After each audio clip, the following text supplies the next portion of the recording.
I'm trying to remember Gbénga Fálọpẹ́, yes, Gbénga Fálọpẹ́ ó ti ń dá eré tiẹ̀ ṣe. Nígbà yẹn sax náà ló máa wá fún but tá bá ní performances náà tó yẹ kó perform bẹ́ẹ̀ because ìgbà míì a máa ní performances láàrin school. In fact, we were a force to reckon with. Man, I remember when if I'm not jumping the gun, I remember when Shina Peter was to perform. Yeah, I was just before I was a question, you know, like ṣé ẹ wà school gbà yẹn.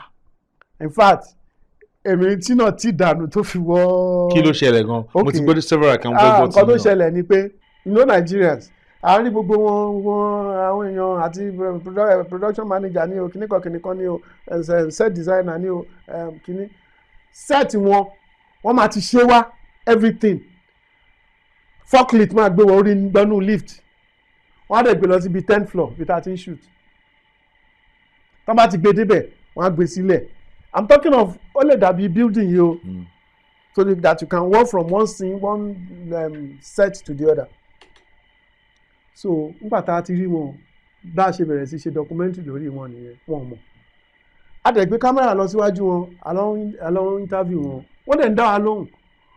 Bọ́jú mọ̀ pé ńgbà tí ó dijọ́ kejì tá a ti edit documentary yẹn meanwhile àwọn ọmọ kẹta bá play nǹkan bí ó dà pé kán ní another office ní Fox Street náà ń pè bẹ́ẹ̀ ó dà kán ní another office ní Berger. Bá a ṣe fi documentary yẹn sí tó ń play báyìí wọ́n kàn pé láti Fox Street ni pé who did this?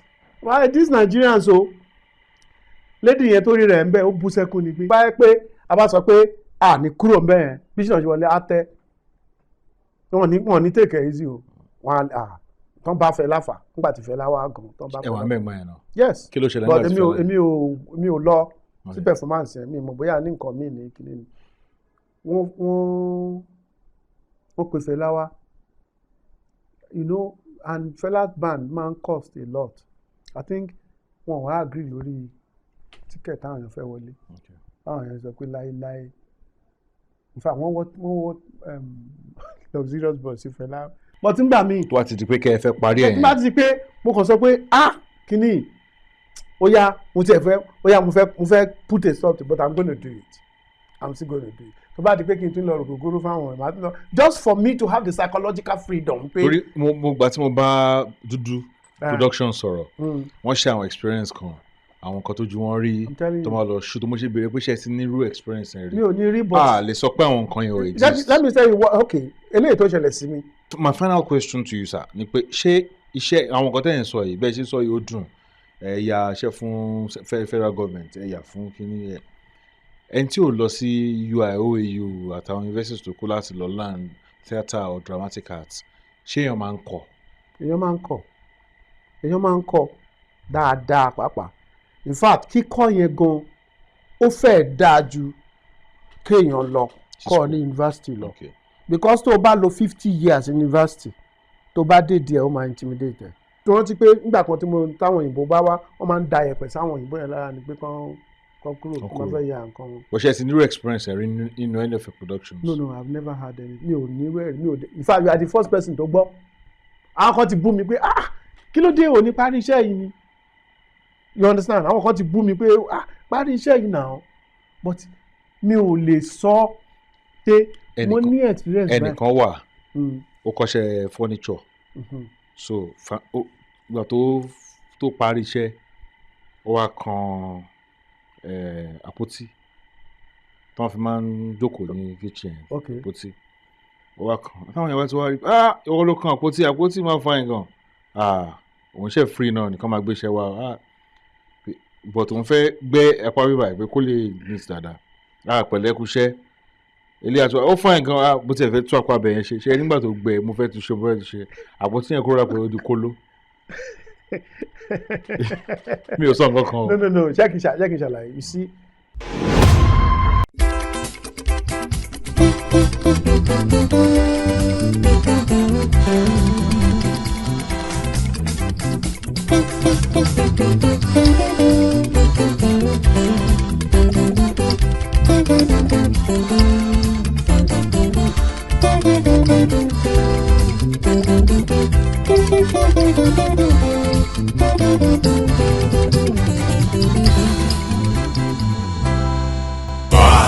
Àgbálẹ̀tù. Mo kí gbogbo ẹ̀yin olólùfẹ́ Àgbálẹ̀tù Délé Adéyanjú ṣàlàfíà lẹ́wà inú mi ní láti wà ń bí lẹ́nìí ìlú Èkó mo wà lọ́tẹ̀ yìí mo wà pẹ̀lú ẹ̀gbọ́n mi dáadáa Yinka Akanbi àwọn ni wọ́n ń pè ní thespian èmi náà bá wọn attend class kan àwọn performing arts wọ́n wá sọ story kan ẹni tó kọ́kọ́ jẹ́ thespian wọ́n dárúkọ ẹ̀ ọ́ story yẹn but ẹ̀yin ni thespian iṣẹ́ film production cinematography screenwriting and bẹ́ẹ̀ ó pọ̀ nǹkan tó ti kí ní ẹ̀kọ́ sínú ó pọ̀ gan but inú iṣẹ́ tí mo ti kọ́kọ́ mọ̀ yín mi mọ̀ bẹ́ẹ̀ 2005 níṣẹ́ yẹn iṣẹ́ OGD All Stars náà ti kọrin bíbí jọ̀wọ́ kò gbé mi sáyà kò wá fífẹ́ tútù sọ kan ibẹ̀ wọn ti ẹwà lára àwọn tó jó ńbẹ̀ kí ni production ẹ wà about. Actually I shoot film Madam Diaries lọ́wọ́ and now. Táwọn production ẹ̀ṣẹ́ yìí náà. TADE OGIDAN. So èmi act mo kọ́nu script mo dẹ̀ tún àwọn orin yẹn tó dẹ̀ mo kọ àwọn orin kankan so à ń ṣeré yẹn lọ mo kàn sọ fún TADE OGIDAN who was my boss you know so pé mo máa ní orin kan lẹ̀ tí ó capture tó mú wo nǹkan tí eré ta fẹ́ ṣe tó wà about so pé kí ni bóyá a lè lò but because wọ́n busy gbà yẹn wọ́n kàn ní okay so but mo tún wá mention ẹlẹ́ẹ̀kejì mo tún mention ẹlẹ́ẹ̀kẹta you know say ẹ̀dùn náà kí tí ó tiẹ̀ dé because that's the way he is he's full of brain waves and you know so ó kàn ní. So he's full of brain waves. Brain waves, yes. So a kàn ju nǹkan kan lẹ̀ ní adé máa rún lọ and then ó máa do dindi. Okay. If you are close to him, you will know that. But now, if you be production. He's around. Okay. He's around. He's very much around. All right. Maybe later, Mule song why you think I've not been seeing some of his works. All right. So, bad as you saw me, dear. So I decide, okay, I want to buy. La máa mú so adẹjọkọ àtúnwọ̀ntò àwọn míì lórí orin bèbí jọ̀wọ́ yẹn ń sìn kì í ṣe pé mo kàn kọ́ lẹ́nu nìkan mo tún kọ mọ́ the stanza méjìlá mọ̀ tẹ́lẹ̀ mo fi bí mẹ́rin kún then wọ́n á change ẹ̀ sí mo yí padà sí ibi tó yẹ pé orin nǹkan táwọn àgbàlagbà lè sọ nìkan ló wà ń bẹ orin ìkọ̀kọ̀. Mo wá yí sí orin tí gbẹ́gbẹ́ tọmọdé ó wà obscene tẹ́lẹ̀ so ó wà kì í ṣe pé ó wà obscene it was a celebration of like ó wà fún mi lọ́yàn tútù mu o àgbàlagbà náà kọ́ fún so it's not obscene for those age so mo wá change ẹ̀ sí instead of kó wá fún mi lọ́yàn tútù mu mo wá change ẹ̀ sí kó wá fi fẹ́ tútù sọ́kàn mi o you know so and you know a gba permission lọ́wọ́ bàbá nígbà tá a fẹ́ kọ and then. Ṣé bàbá fún yín express permission? Oh yes yeah express permission so I think both written and verbal. Okay. So at the end of the day you know nígbà tó máa wá ṣe ti wọn pẹ̀lú Two-Face orin tèmi yẹn náà làwọn fúnra làwọn wá adapt so you know though wọn bá mi sọ̀rọ̀ lórí ẹ̀ wọn bá wọn sọ nǹkan kan. àwọn náà wọn padà gba permission náà. Because if it's sọkàn mi ó ti di àánú yẹn ti di ti bẹ́ẹ̀.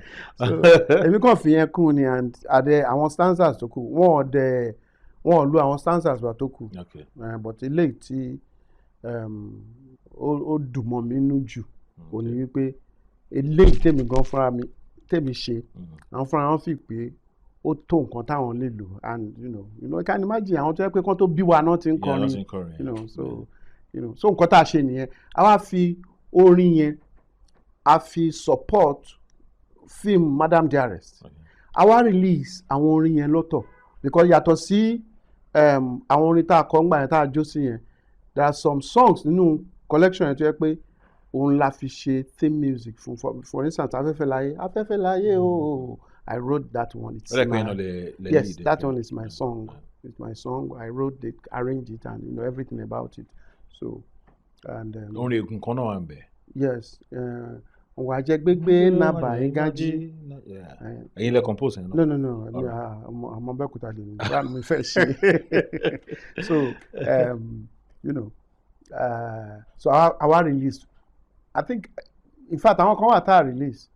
I released Tutu Povie orin Ghana nìyẹn. Okay. So we just wanted to reach everywhere, and because the film itself was shot in Nigeria, Republic of Benin, and Ghana. Okay. So, we wanted to reach everywhere, and for now, I think we have about 7 or 5 songs that we did not release. But Lojumi, it seems like the music, those soundtracks, are bigger than the movie.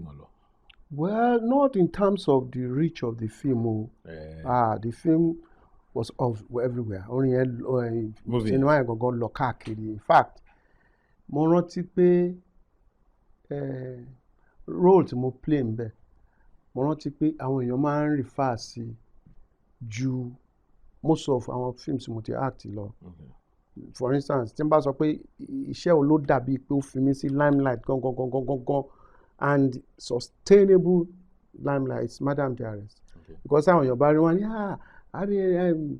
though we have not been seeing you in films, but the ones that we know that you have done, please keep it up. Don't do any of this wishy-washy, things. So I think Madam Dearest is both the music and the music reached everywhere, and the film too. As at that time, I think that was mid-2000s, Abi. Yes. As at that time, cinema movie, cinema. They cinema, seen the Netflix at Prime Videos. Cinema culture was not what it is now. The cinema culture was dying. Okay. And just 1 or 2, the Baba Ogun days, and a few others who could try cinema. Don't forget that insecurity and so many things were happening around that time too. So, and when we say insecurity, not all this insurgency and but time here, insecurity wa àwọn èèyàn ti cinema culture yẹn ti lọ díẹ̀, bóyá tá bá wò pé irú fíìmù Bàbá Ògúndé náà schools náà máa ń gbé wọn lọ. So the home video thing was the in thing then, and even at that time home video gan ti fẹ́ máa mẹ́hẹ̀ díẹ̀, but àwọn fíìmù bẹ́ẹ̀ yẹn ló tún jẹ́ káwọn èèyàn tún. Madam Dearest was a lè fi wé bí àwọn cinema movie tó ń yàn sí ní standard. Instead of standard, yes. But not. There are so many reasons why lèèyàn lè fi wé àwọn cinema. A lọ sí cinema náà láwọn ibì kan. Okay. I remember pé nígbà tá a ṣe hostages, a lọ sí cinema, but not the culture that we have now, because it's becoming so sophisticated now. There's multiplexes here and there. The film houses have been there's a rebirth of film culture. And now ó ti ju nǹkan tá à ń ṣe tẹ́lẹ̀ lọ. When you want to shoot a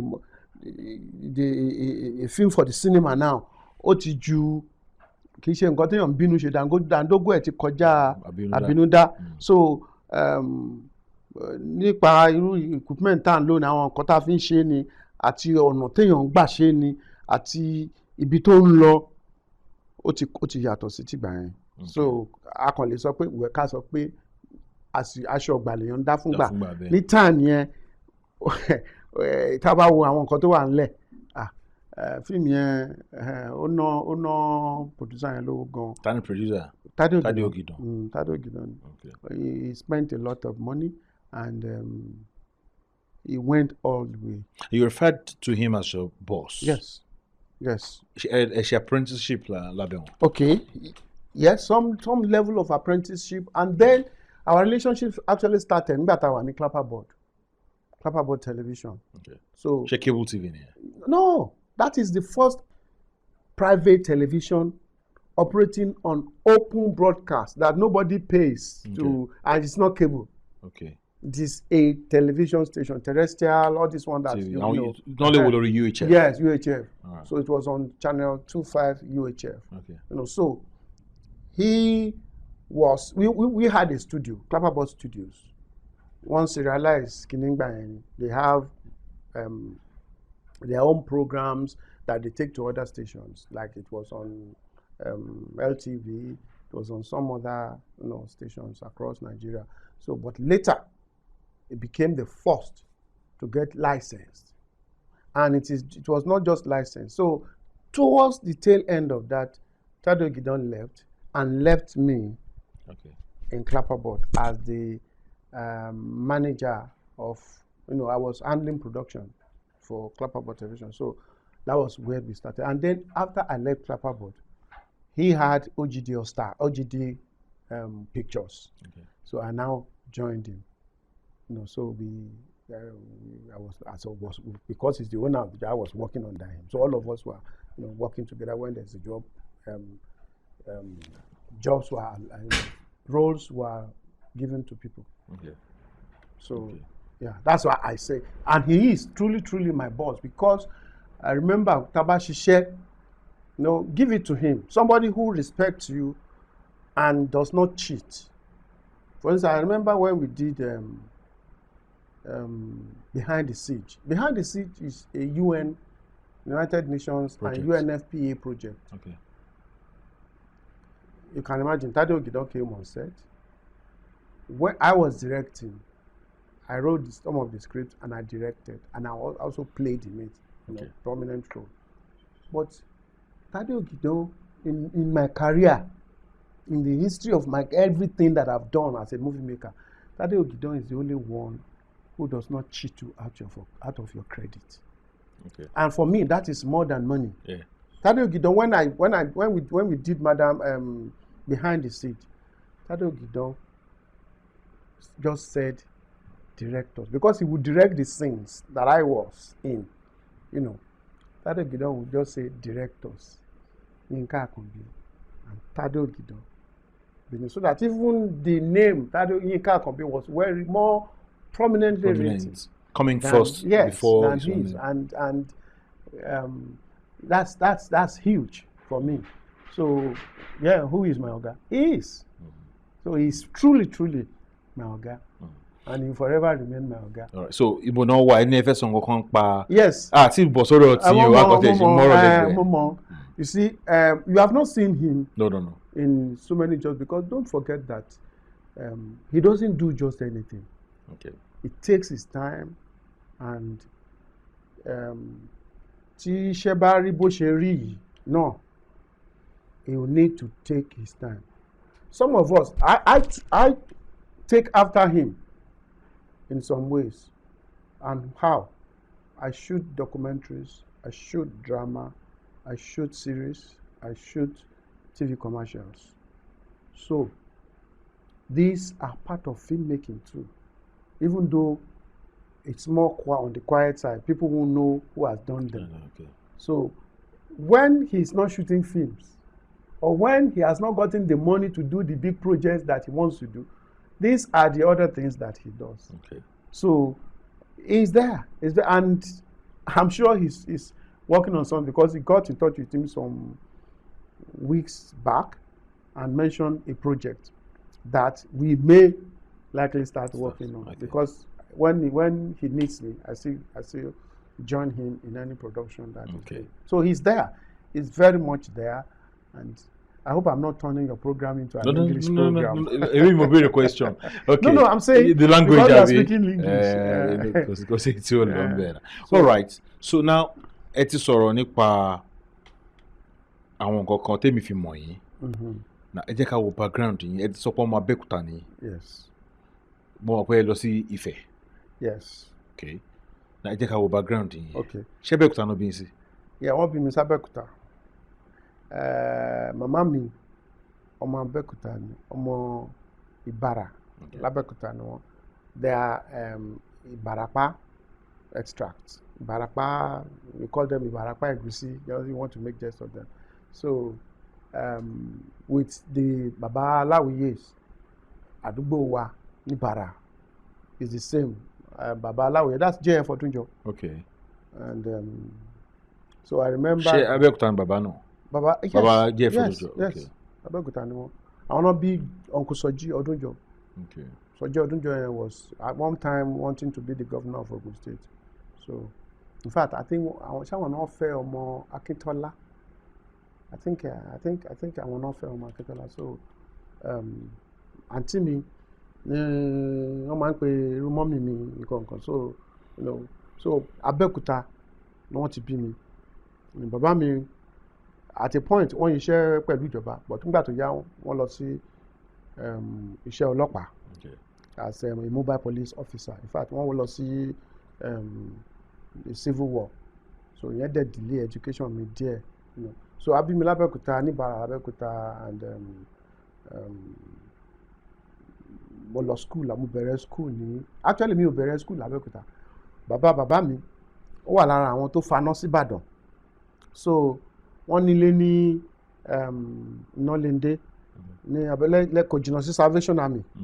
So in fact Ebenezer primary school ni máa ń wò lọ́ọ̀kan báyìí, ilé wa wà ní after Ògùnpa, the other side of Ògùnpa. So Ìbàdàn ni mo ti bẹ̀rẹ̀ primary school. In fact ìjọ́ tí máa bẹ̀rẹ̀ primary school yẹn àwọn ẹ̀gbọ́n mi resume, wọ́n resume school, mo dẹ̀ tẹ̀lé wọn. Mo kàn ṣe ń tẹ̀lé wọn lọ, mo dẹ̀ ń tẹ̀lé wọn lọ. Wọ́n rí mi pé mò ń tẹ̀lé àwọn, bóyá nǹkan náà ò sọ fún wọn pé kí n padà. Mo dẹ̀ tẹ̀lé wọn gbà tí mo dé school. Meanwhile torí pé jọ́yẹ̀ ni wọ́n resume school ní Army Children's School.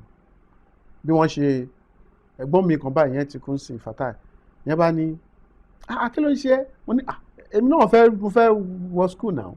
So wọ́n bá ní okay. Meanwhile àwọn tó ti register wọ́n á pe orúkọ wọn nínú register yẹn, wọ́n wá tò wọ́n á match wọn lọ sí class.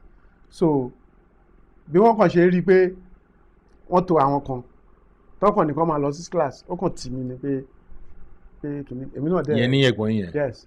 Mo yẹ join class yẹn bàtà rẹ̀ dé class wọn ká ní 20 ni wọ́n bá pè jáde nínú register, mo ti di 21 àti di 21. Yeah. But by virtue of my name Akanbi, orúkọ mi wà number 5. So wọ́n ṣẹ̀ṣẹ̀ wá register wá sí class yẹn. Mo yẹ di but àwọn kan ti wá gbàgbé wípé mo wá sí school nígbà tá a jáde. So àwọn ti lọlé. Àwọn ò tí ì lọlé. But bá a kàn ṣe jáde wọ́n kàn rí pé bó ló ti ń bọ̀. Wọ́n ní class mi lélẹ́yìn mo bẹ̀rẹ̀ sí lọ school yẹn, but my mommy later came to pick me back to Abẹ́òkúta. Kò tí ì kàn yín gbà yẹn àbí? School ò tí ì kàn yín. Well, mo ti dàgbà tó. Okay. I'm talking of 1970, and I was already 1970. I should be 8. Okay. I was 62, 1962. So by 1970, I think that's 8 years. So I was supposed to have started by 1968 because ọwọ́ mi ti tẹ́tí. Ọwọ́ mi ti tẹ́tí. Ọ̀rọ̀ pé 6 kọ́ o. Ọwọ́ ò bá ti tẹ́tí báyìí tó ti lè ṣe báyìí. Wọ́n ò ní jẹ́ kó lọ school. And ó dẹ̀ ní importance tiẹ̀ ń gbà yẹn. Kí ni importance ẹ̀? Ọ̀pọ̀ tó wà ní small stature nǹkan. Oh, you see, the way your body and everything develops, you must, it's like there's a correlation between what you are ready for, the exercises of life that you are ready for in terms of education. And wọ́n ti fẹ́ bẹ̀rẹ̀ sí ṣe padà sí o. Kọ́ máa fọwọ́ sí ti. No, ipe tó o bá ti tó age kan o lè wọ university. But àwọn ọmọ tó wà ń tan sí wọ́n bright gan. I don't rò pé wọ́n bright. Yeah, the brilliance can be put to other uses. Ṣé Nigeria nìkan Ọlọ́run bless pẹ̀lú àwọn ọmọ tó bright ni? I remember a friend of mine who went abroad. Ló bá lọ bá ọmọ lónìí, go and bring your book. Nígbà tí yẹn dé láti school. Ìyẹn kọ́ gbà láti níjọ́ kìíní, nígbà tí jọ́ kìíní kan ní, hey, you are stressing me. Ó yẹ lọ sọ fún wọn ní school nìyẹn pé I have one black uncle from Nigeria. Ipe ó ń stress òun. Lọ́hùn yẹn kẹ̀lé wọn ní béèrè lọ́wọ́ ẹ̀. Wọ́n kàn bẹ̀rẹ̀ sí send àwọn èèyàn wálé kó máa wá ṣọ́ uncle tó dé láti Nigeria. Nígbà tó yá ni wọ́n bá invite mọ́mí ẹ̀ pé do you guys pé wọ́n pè wá sí school wọ́n ní do you guys have a visitor? Wọ́n ní yes from Nigeria, yes my brother. Wọ́n ní brother ẹ̀ ń ṣe báyìí gbàtí wọ́n máa dé lónìí ẹjọ́ o ẹ má pe ọmọ yìí kó because wọ́n máa kọ́kọ́ kọ́ ẹ ní colours wọ́n máa kọ́ ẹ so that you don't there are so many things tó ń kọ́ wa tó yẹ pé tó o bá jáde kúrò ní country o lè mọ meaning ẹ̀ èèyàn kàn há sórí ni. Education has to be functional, and when you go into it at the age that is ripe for akàn kánjú ni nígbà tí wọ́n bá jáde náà kí náà fi ṣe. So nǹkan tí mo fi feel pé ó really work. So age yẹn ó lè sọnù. Kò ṣe sọnù. When you are ready for it, the things are so scattered now. I saw that's why majority of those who go to universities, they were not of age wọn lè withstand àwọn pressures kan. That's why there was one brilliant guy from LASU, from Lagos State University, who was very brilliant, but at the end of the day his life was ruined because he joined bad cause. And ó náà sọ ńgbà tó ní kóun wish pé kóun lè padà síbi tóun ti ń bọ̀, but it's just too late. So nǹkan tí mo feel nìyẹn. Those pressures, àgbàlagbà ní ẹ tó bá ti wọ university ẹnì kankan ní láti kọ́ ẹ kó lọ kàwé. wà á take decision fúnra ẹ. Yes, no, but that's why tó bá lọ sí fẹ̀ǹgbà yẹn tó bá tó láti nǹkan bíi tí lecture bá ti parí wà á kàn rí àwọn èèyàn tó ń jáyé tó ń ṣe gbogbo ẹ̀ tó ń mú bẹ́ẹ̀ tó ń ṣe gbogbo ẹ̀, but tó bá ti di 9 o'clock àbí 10 o'clock wà á rí àwọn èèyàn tó ń lọ kàwé. kò sẹ́ni tó ń lo aago fún wọn. lóru wọ́n máa lọ kàwé wọ́n máa lọ ṣe kí. kò sẹ́ni tó ń blow whistle fún wọn. láyé kò sí because wọ́n mọ̀ pé ṣé ìràwá tó tiẹ̀ jẹ́ pé bóyá some of us bóyá àwa la rán ara wa lọ sí school ló máa sọ pé. unlike àwọn universities kan sì tó yẹ pé uniform nìkan ni wọ́n wọ̀. In fact àwọn kan tiẹ̀ ti fẹ́ máa ní kó máa wọ uniform sí wọ́n purọ́ dẹ̀ ń purọ́ ni o majority of ojú ayé ni gbogbo nǹkan tó ń ṣe yẹn. There are so many things going orú nǹkan tó ṣẹlẹ̀ táwọn kan lọ pa ara wọn ní school. I was shooting a commercial sometime mo ti cast tán mo ṣe everything tán máa forúkọ bo university náà láṣìírí ìjọ ta máa shoot bí producer ṣe gbé àwọn ọmọbìnrin kan dé láti one of our universities ní lẹ́kọ̀ọ́ bíbá ṣé o mọ̀ pé ó dẹ̀ sọ pé àwọn ọmọ yẹn ló máa lò lẹ́yìn tá a ti cast tán ok fine á lo àwọn tá a lè lónú wọn pàtà shoot tán níṣẹ́ kó fún àwọn ọmọ yẹn lẹ̀ ó gbé wọn travel lọ South Africa òun inú plane ló kù sí. Wow. Ó wá kó báwọn ọmọ yẹn ṣe máa padà wálé. So you can imagine a máa tan ara wa jẹ pé wọn ò ní lo phone ṣé wọn ò ní lo phone tán bá jáde university kò lè work kò lè ever work because you are first of all a human being. There is a society, there is a sociological order that you are coming back to live in. You will not be useful. It is universal education. Yeah. You are supposed to be prepared for the outside world. But when they are still teaching you like secondary school students, some are even treated worse than secondary school students. So they want to be regimented life. Yes. One time by the board of time university students. So in what is human is always taking over. Those children will now know how to sabotage or to look for a way to dodge those regimental and at the end of the day the lecturers too, they are human beings. When there is an opportunity for them to play to the children and to the students, they do fall. So government know they blame. When you are going to have a university, there are certain things, even mentality of the owner of the university really matters, and the kind of rules. We are going to have a dysfunctional society when at the end of the day a kàn tanra wa jẹ kì í ṣe pé à ń kọ́ tọ́ra ní nǹkan báyìí this is true tó bá ṣe báyìí nǹkan báyìí ló máa rí tẹ́ bá lọ sí báyìí ló máa tó bá lọ sí party. That's why the Jews, they will make their children bring their friends to. They will host parties.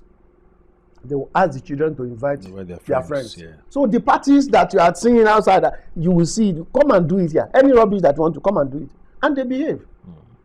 So I hope that it makes no. It makes a lot of sense. But it's more commercial. Even like academics, education, so it's even more commercial now because about the low, you get admission. Yeah. And why they car lot? If I come out, only fail students. Yes. Do you know that some it is when the federal universities or the university that you must get certain marks before you enter, before your admission. When those ones are filled up, majority of these private universities are now the ones that are available for those who could not meet. Because who will want to pay 2 million naira per semester when there's a university that says okay it's 100,000 naira Akanbi and you pay for accommodation, that's all, and the tuition is not as heavy in federal universities, because my children I attended Federal University, and my children attended the Federal University. So I know that, but because those ones can lower their cutoff marks and say, oh yeah, come. So I'm not saying private universities are not good. Please don't get me wrong. And I know some private universities who are excellent, who are good, but majority of a lot of our federal private universities, you really need to. So officially, you started primary school in Abeokuta. Yeah, I started in Ibadan. Okay. After a few months, I think mom mi wa wò pé ẹ wá someone there she was not sure, so she just came and I said, what do you more in school? I brought out my uniform and said she was taking me to Abeokuta. And she took me back to Abeokuta. Then my father was at the war front. Okay. So she was no longer comfortable. So she took me to Abeokuta. And I started school at Okeshokori, Methodist Primary School. So that was where I started my, fully now, I started my primary education. But after that, I now went to Shagam. Okay. I went on holidays, but my father was fully on the ground. So I now said, and kí ló fà mo bá ṣe ṣeré jáde mo wá lọ sí Ansarudeen Primary School Makun, mo kàn rí field tó kàn lọ, the greenery was what attracted me. I said, wow. And I normally love nature, so mo sọ pé mi ò lọ sí Abeokuta. And my father said, oh fine. So I started, and there was this primary my headmaster who made life very difficult for me in Abeokuta. So he made life difficult for everybody. So the man made it difficult for me. He was just picking on me, and I think that man had something to deal with. Even as a primary school yeah, pupil. I think he had some ailments that he couldn't handle, and people did not know because he did so many things after that. But sharing in the corner, man. Well, people knew him as very volatile, very somebody who was always very angry, So And short fused. Yes, and he just picked on me, and people begged him. I came late one day, and you now send me some messages back home, and I told my mom that this is what the principal said. She said I should go back home and tell my mom. No,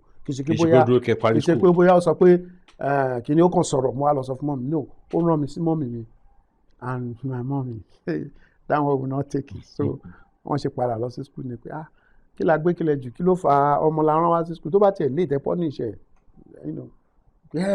ó ní àwọn lòun irú ìyá òṣìwò ló ń rán ẹ lọ sí kíníkan so bó ṣe wá take bẹ́ẹ̀ ọ̀pọ̀ mi ni. But when I now got to Ansarudeen Makun Shagam, I became a superstar, So I became the janitor, the school janitor. Yeah. And I was holding all the keys of the school. I would go from my home, open all the school doors and everything. They would sweep and everything. So my life now took another turn in Shagam. All right. So after primary school? After primary school, I went to, first of all, my dad had now moved to Ijebu-Igbo. Okay. So I now finished my primary school. I went to Molusi College. Okay. And I spent one day in Molusi College. What happened? We went there late in the day. So the teacher, I've forgotten the name of the teacher now said, rather than following my dad back, I should stay. That there are some certain students tí ó likely kan máa wá. So mo ṣe join àwọn other students náà tí I was on the waiting list nìyẹn. So I spent that day, and when the school closed, I followed the teacher home and went home. So it was later that I got to know that so there was a school, St. Vincent Catholic Commercial Secondary School, near Molusi. In fact, I want to share kinini. And that one too it was a Catholic school, only space, only greenery, everything. So It used to be a boarding school, but it was no longer a boarding school. So at the time you did it. So, but it was beautiful. So, in fact, even though I was at St. Vincent, inú ilé kan àtà ń gbé, when I moved in with my teacher, when my daddy moved, gbogbo àwọn students yìí wọn jẹ́ náà kì í ṣe boarding náà wà ní tó jẹ́ day students. You can imagine from Omulisi College, gbogbo àlà ń gbé inú ilé yẹn. So it was like still being in hostel. So after I left Ijebu-Igbo, the story of Ijebu-Igbo for me is a big one. No, kì í ṣe nǹkan tí mo lè parí. I'm working on my memoir now. I'll share a copy with you when I'm done. So I moved from Ijebu-Igbo to Ipokia. That Ipokia, my daddy had settled in Idiroko then, the border town. So I moved there. Then he was building a house, so I was the one that helped him to. So when I moved to Ipokia, I had to now. They took me to class 2 instead of just straight to class 3. So I finished from Ipokia. Torí ìyẹn ò kí n ju 3 years lọ. Modern school. You know what used to be modern school then. So from there, I now went to Ansarudin Grammar School, Ota. Okay. And I finished my secondary school in Ota. When I finished, I went to Ogun Poly. I went to work in African Petroleum in Ibadan. Okay. Okeado. That's the western headquarters of African Petroleum. So I was there, and I told them that, no, I wanted to go back to school. Kishike mo fẹ́ permanent job. So I was there, and mo ṣe I think ọdún kan ńbẹ̀ mo wá padà sí Ogun Poly. Mo ṣe A-levels. Maybe A-levels lórí, but it was social sciences. So gbàtí mo kúrò ńbẹ̀ mo wá lọ sí Ifẹ̀. Mo lọ ṣe dramatic arts. Now, before láàrin secondary school, sígbà tẹ́ wọ Ifẹ̀, ẹ sọ pé ẹ love anything nature. Yes. Now, is there certain notice around anything drama or arts or ma appeals or ma attracts? Yes, a lot. In fact, nǹkan méjì ló mú mi ṣiṣẹ́ tí mo ṣe lénìí. Ìkíní, Gẹ̀lẹ̀dẹ́ festival. Gẹ̀lẹ̀dẹ́. Yes, the traditional festivals tó wà ládùúgbò mi náà tó gbà nílé wa l'Ábẹ́òkúta. Àwa lọmọ onígẹ̀lẹ̀dẹ́ ilé Ìbàrà. So Gẹ̀lẹ̀dẹ́ yẹn pẹ̀lú gbogbo nǹkan tó so mọ́. That's why I sọ pé kò sí ẹni tó bá wo Gẹ̀lẹ̀dẹ́ ó ti wo gbogbo ijó, ó ti wò pin eré, because kò sí nǹkan tí ò sí ńbẹ̀. Orin ni o, ìmúra ni o, kéèyàn máa tọpinpin nǹkan àti kéèyàn máa farawé nǹkan, kí nǹkan máa farawé nǹkan. Tó bá fẹ́ pé bí ejò ni nǹkan tó bá gbé sórí, ìdíwé tó fi máa jó bí ejò ni. Tó bá yẹ pé bí ìkan wà tó ń pè ní oníjìgá dẹ̀wà nù. You know, jìgá is something, it's a parasite. Ó máa ń wà lára ẹlẹ́dẹ̀ ńgbà yẹn, but tó máa ń infect ẹsẹ̀ àwọn èèyàn. So ẹni tó bá dẹ̀ ti ní jìgá lẹ́sẹ̀ ó máa ń tiro ni. So tó bá ti ní ìkan wà tó jẹ́ tó bá ti lè wọ mask yẹn, wọ́n ṣe bí ó ní a little bit of sadness lójú báyìí, then nítorí yẹn wọ́n máa tiro ni. Á dẹ̀ máa jó. Àwọn tó dẹ̀ lù là máa lù oníjìgá dẹ̀wà nù, mo fi jẹ́. And you know, the Gẹ̀lẹ̀dẹ́ thing full of proverbs, òwe oríṣiríṣi. In fact, ibi tí mo ti kọ́, tí mo ti máa ń gbọ́lù nìyẹn, ibi tí mo ti mọ bọ́n ṣe ń sọ ni. Mo rántí pé uncle mi tó jẹ́ member House of Assembly in Western State, Honourable Augustus Babayemi, his soul rest in peace. Gbà tí mi lọ sí Ìbàdàn tí wọ́n mi wá mú mi tí mo padà s'Abẹ́òkúta yẹn, àṣé wọ́n ti kú. Wọ́n mi kàn béèrè lọ́wọ́ mi níjọ́ kan pé táwọn onílù bá rẹ̀ sí ilé wa, wọ́n wá pay homage pé Babayemi lọ, Ọlọ́run á dẹlẹ̀ fèèyàn rí. So wọ́n mi kàn ní kí ló nílù yẹn sọ? Mo ní mi ò mọ̀. Wọ́n á sọ fún mi pé Babayemi lọ, Ọlọ́run ò lọ. Wọ́n á ní táwa ni ẹni tó lọ, gbọ́dọ̀ lọ. Wọ́n á ní ó ti ẹ̀ béèrè pé dádì dà. That was when I now asked, what happened? Wọ́n á sọ fún mi pé wọ́n ti kú. Later ni mo wá mọ̀ bọ́n ṣe kú and everything. But tó bá lọ wòran Gẹ̀lẹ̀dẹ́, o fẹ́ gbọ́ ìlù, o fẹ́ wo ijó. Bọ́dẹ̀ ṣe ń jó yẹn náà wọ́n máa fi ẹsẹ̀ wọ́n máa fi ṣá òwe, wọ́n máa ṣe ń pòwe yẹn. So ẹni tó bá mọ, ó lè mọ jẹ́ ọmọ Ìbàrà kó má mọ òwe, kó má mọ so many things about culture and kì í ṣe that's ìkànnì yẹn o Okay. ìkan tó kù ìkejì yẹn I mean àwọn tó kù tó farajọ egúngún ìgúnnukó agẹmọ oríṣiríṣi nǹkan bẹ́ẹ̀ yẹn but kíní kan ni mo notice tí egúngún bá ń bọ̀ tàbí onígúnnukó ń bọ̀ tí wọ́n bá ti lè dé ibi tí church àti mosque wà wọ́n á pàlù Okay. wọ́n á kọjá Ọjà. Okay. tí wọ́n bá kọjá tí wọ́n ti move a fair distance from that Yeah. wọ́n Wọ́n á tún tún bẹ̀rẹ̀. bẹ̀rẹ̀. So mo rí i pé because nínú àwọn tó ń lùlù yẹn muslim muslim wà nù wọn ẹni tó máa lọ church ní Sunday wà nù Akọrin wà nù wọn. yes so kò sí kìíní so ìyẹn ló àwọn nǹkan yẹn ni mo rí tó jẹ́ pé kò dẹ̀ yẹ kí n máa jáde ilé wa ò fààyè gba ká máa jáde but èmi máa jáde o máa lọ màá dẹ̀ bí n ṣe máa sinmi ìgbà míì wọ́n á mú mi wọ́n á nà mí but eléyìí tó wá jù inú ẹ̀ ní Àyìnlá Ọmọwúrà Okay. tí rẹ́kọ̀dì Àyìnlá kan wá jáde báyìí tí bá alọ́ ẹ̀rọ nílé wa wà ní everything màá gbé gara wa pé mo fẹ́ lọ pọn mi màá lọ sí there was a man bàbá yìí náà gbé carpenter ni speaker kan ṣe tó ní ó máa gbé sójú window ara the latest record of Àyìnlá wọ́n máa tó sórí kìíní turntable ẹ̀ a máa jábọ́ nǹkan a máa play so máa copies tó pọ̀. no oríṣiríṣi ló nílẹ̀ okay. but the latest one yẹn ló máa ń repeat jù Okay. so tó bá ti ń play ẹ̀ èmi tí mo ní mo lọ sódò lọ́pọ̀ màá kàn bí gara síbẹ̀ màá kàn lọ sódò ẹ̀ màá jókòó Wọ́n gbọ́ Àyìnlá. àgbá Àyìnlá but tí n bá ti wá délé wọn ò gbádùn mọ́ lé yẹn orin Àyìnlá ni màá kọ fún wọn ìgbà míì wọ́n á nà mí ìgbà míì àwọn ẹ̀gbọ́n mi wọ́n á fún mi ní nǹkan pé kí n máa kọ fún wọn báwo ló ṣe mọ̀ you know so àwọn nǹkan méjì yẹn ló jẹ́ kí n ti mọ̀ pé anything tí wọ́n máa ṣe láyé yìí eré pé à ń ṣe eré àbí bóyá à ń kọ́ ní àbọ̀tẹ́bà mọ̀ kó máa wà ń bẹ́ and mo rí i pé at the end of the day náà mi ò rí bí yẹ sí.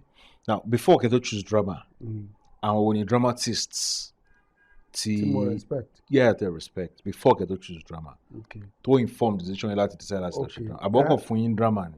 no ọkàn fún mi ní drama mo fúnra mi sọ pé mo fẹ́ ṣe drama but nígbà kan mo kọ́kọ́ sọ pé mo kẹ́gbẹ́ mọ́tẹ̀ mo ní mo fẹ́ ṣe law bàtà tí cut off point máa dé mi ò wọ cut off point kì í ṣe pé mi ò pass jam but mi ò wọ cut off point jọ mi tí èrò bá pọ̀ lọ́dún kan wọ́n lè sọ pé 200 ni tàbí wọ́n lè sọ pé 300 ni cut off fún wọn ní law ìgbà wọn lè ní 280 tí wọ́n tó dẹ̀ ń gba 260 270 èèyàn ní wọlé. ọ̀dẹ̀ ní ṣàánú ẹ̀ pé ibi 20 náà. no ìfẹ́ ò ní tí ìfẹ́ ò tí ẹ̀ ní ṣe so mo ṣe wá sọ pé ok kí ló tiẹ̀ ń lé mi káàkiri mo ṣe lọ sí mo ṣe mú drama ni wọ́n dẹ̀ mú mi wọ́n tiẹ̀ wọ́n kàn mú lẹ́tà yẹn in fact wọ́n máa ń send lẹ́tà ni wọ́n send lẹ́tà mo kàn lọ sí box ni mo dẹ̀ rí so mo ṣe wọlé tí mo ṣe bẹ̀rẹ̀ sí ṣe theatre. So àwọn wo ni respected icons. Okay my first of all there is Wole Soyinka.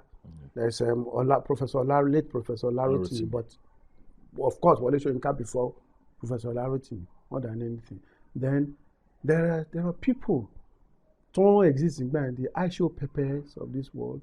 Ogunde, Baba Ẹ̀dá Oníléọlá, I used to love his voice. Baba Ẹ̀dá Oníléọlá, Dr. Aisho Pepper, I mentioned his name.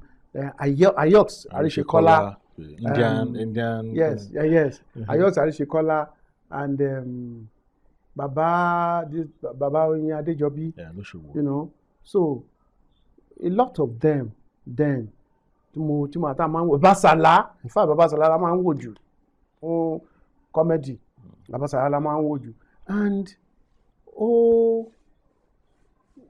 àwọn yẹn ti wà lọ́kàn mi, but two sides ni. Ibi pé wọ́n ṣe ń ṣiṣẹ́ wọn tí mo rí wọn mo like wọn ni tàwọn tí mo dárúkọ yẹn, but Wole Soyinka àti Ọláròtìmí in fact mo máa ń wò pé tí n bá fẹ́ ṣe nǹkan kan mo máa ń rò pé wọ́n wà lẹ́yìn mi tó ń wò mí so kí n lè ṣe bí yẹn bó ṣe yẹ kí n ṣe. In fact I remember pé kí ni masters mi Wole Soyinka ìwé ẹ̀ méjì ni mo lò fún kíní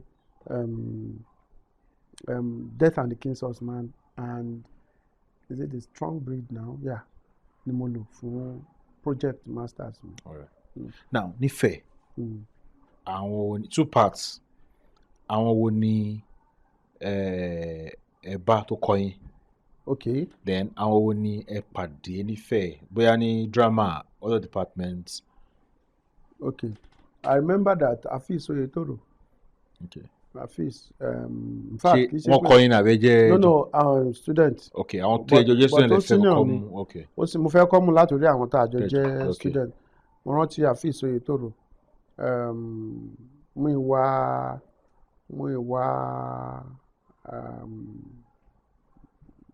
Àmọ́dù.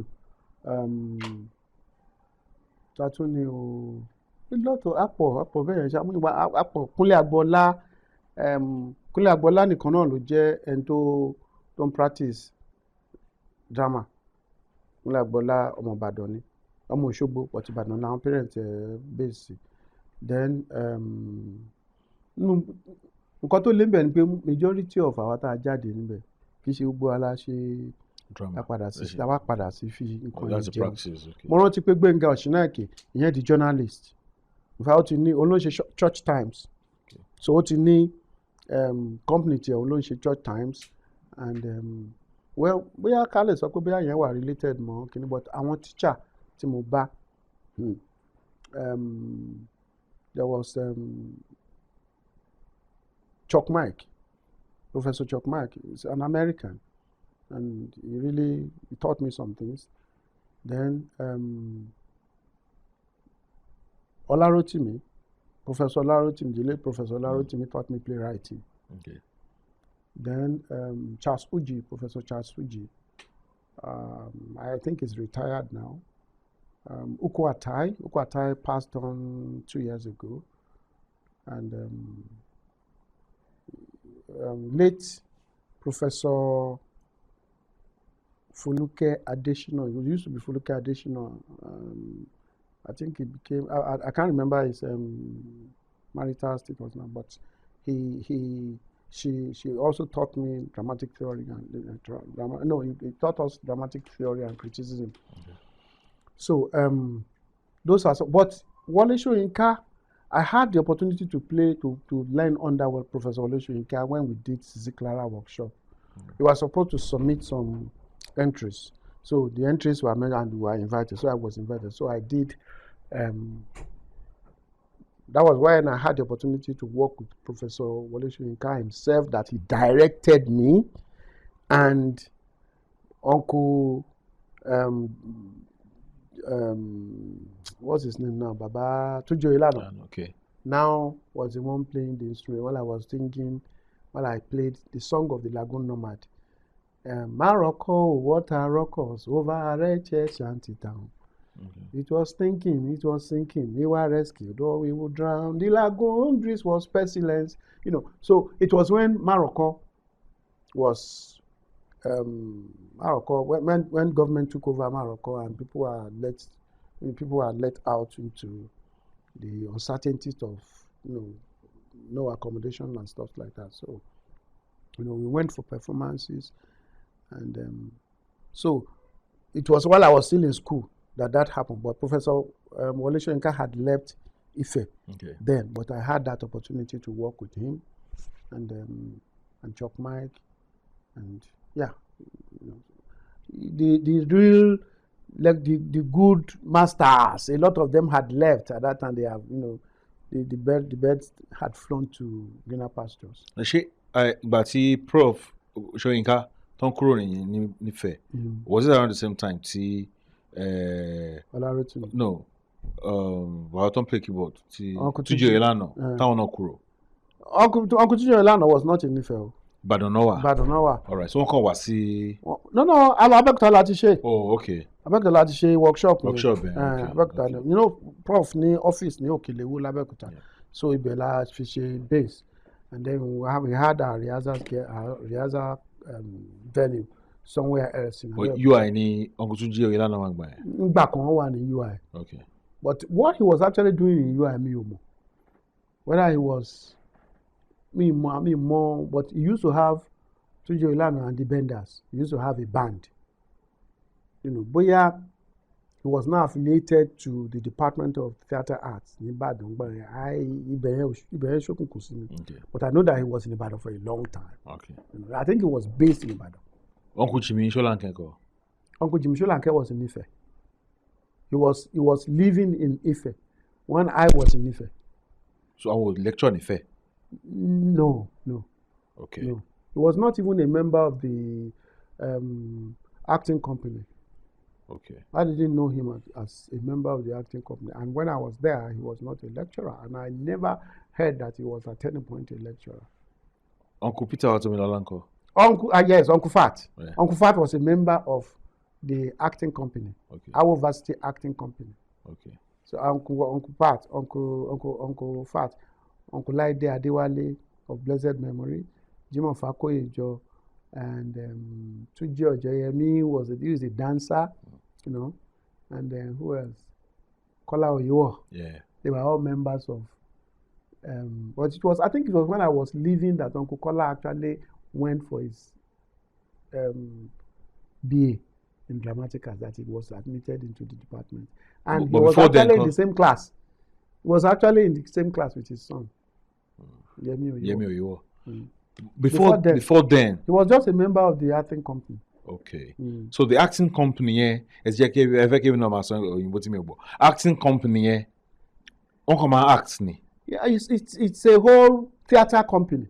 Okay. Kí ni iṣẹ́ wọn? Iṣẹ́ wọn ni pé wọ́n lè ṣe ń sìn pé for instance mo kópa nínú àwọn iṣẹ́ acting company díẹ̀ mo bá wọn ṣe Kúrúnmí, mo bá wọn ṣe bàbá Adéfáyọ̀ Fálétí, ó dà pé àwọn náà wọ́n ṣe Kúrúnmí tiwọn, wọ́n ní Kúrúnmí tiwọn. So iṣẹ́ acting company ni pé ó dàbí bá a ṣe ní OAU band, because we used to have OAU band. Bá a ṣe ní OAU band bẹ́ẹ̀ la ní acting company. Okay. Tó jẹ́ iṣẹ́ wọn ní theatre. So anytime tí school bá fẹ́ ṣe convocation, okay, convocation play, àwọn náà máa ṣe, then they can also go out to do other performances. Okay. I remember we took the Strong Breed to Ibadan. So they can be commissioned to do jobs. Okay. And theatre, no, acting and everything. Commissioned to do jobs, any command performance, have you? Yes. All right. Yes. So and then àwọn ni wọ́n máa ń wà on the ground láti train nígbà tí, because a ní CDA classes fún professionals. It's like a diploma in theatre arts, in dramatic arts. So àwọn èèyàn tó ń bá wá fún auditioning wọn and everything, àwọn company, àwọn member our varsity company, our varsity theatre company wọ́n máa ń ṣe audition fún wọn. Okay. Ṣé ẹ mọ̀ Akin George ń gbà ẹ́? Akin George. Mo ti mọ̀ Akin George ká tó wọ Ifẹ̀ o. Ń bọ́ lẹ́tí mọ̀ wọ́n. Èmi àti Akin George bàbá wa jọ ṣiṣẹ́ papọ̀. Okay. So a jọ gbé papọ̀. Okay. A mọ̀ra wa dáadáa, mọ̀ family ara wa dáadáa. But nígbà tí mo wá dé Ifẹ̀, èmi àti Akin tí wọ́n pàdé nífẹ̀, òun ló ń lead OAU band. Actually, torí interest èmi ní sórin ni mo ṣe join OAU band. OAU band music department ló wà. Èmi dẹ̀ wà ní dramatic arts. But gbogbo àjọ wà ní African studies. Okay. Building. So ó kàn jọ kàn wọ́n kàn ṣe audition ni mo ṣe lọ nìyẹn. The audition wọ́n dẹ̀ mú mi.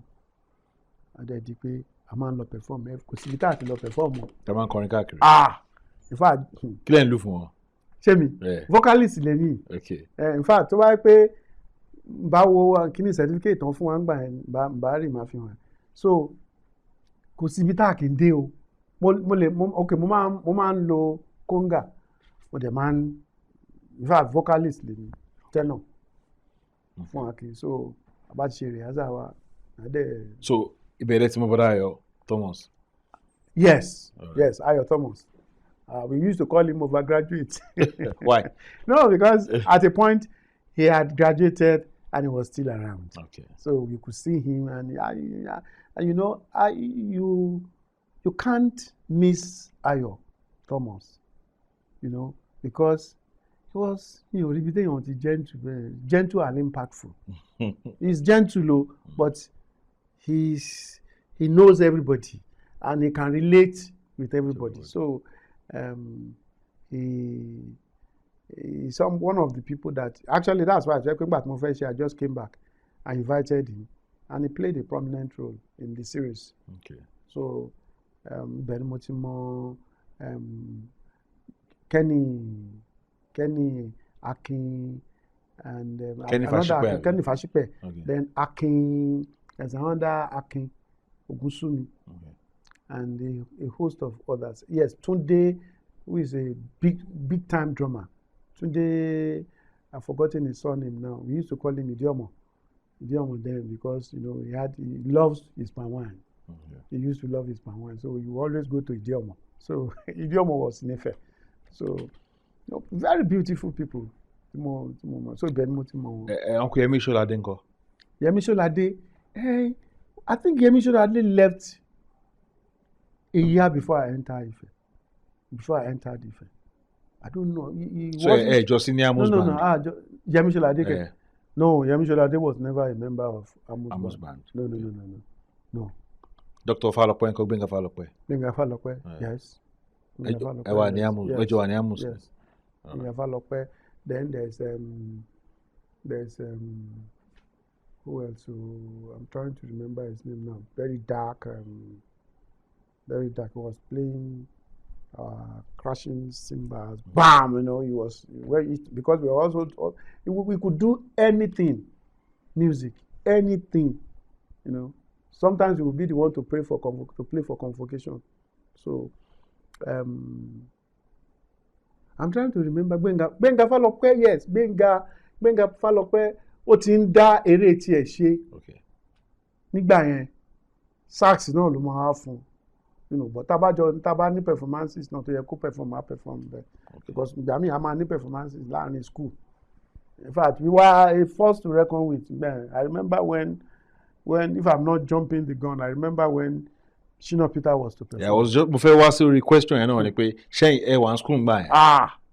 In fact, èmi tí náà ti dànù tó fi wọ́. Kí ló ṣẹlẹ̀ gan? Mo ti gbọ́dọ̀ several kan fẹ́ gbọ́ tí. Nǹkan tó ṣẹlẹ̀ ni pé ó yẹ kí Shina wá perform.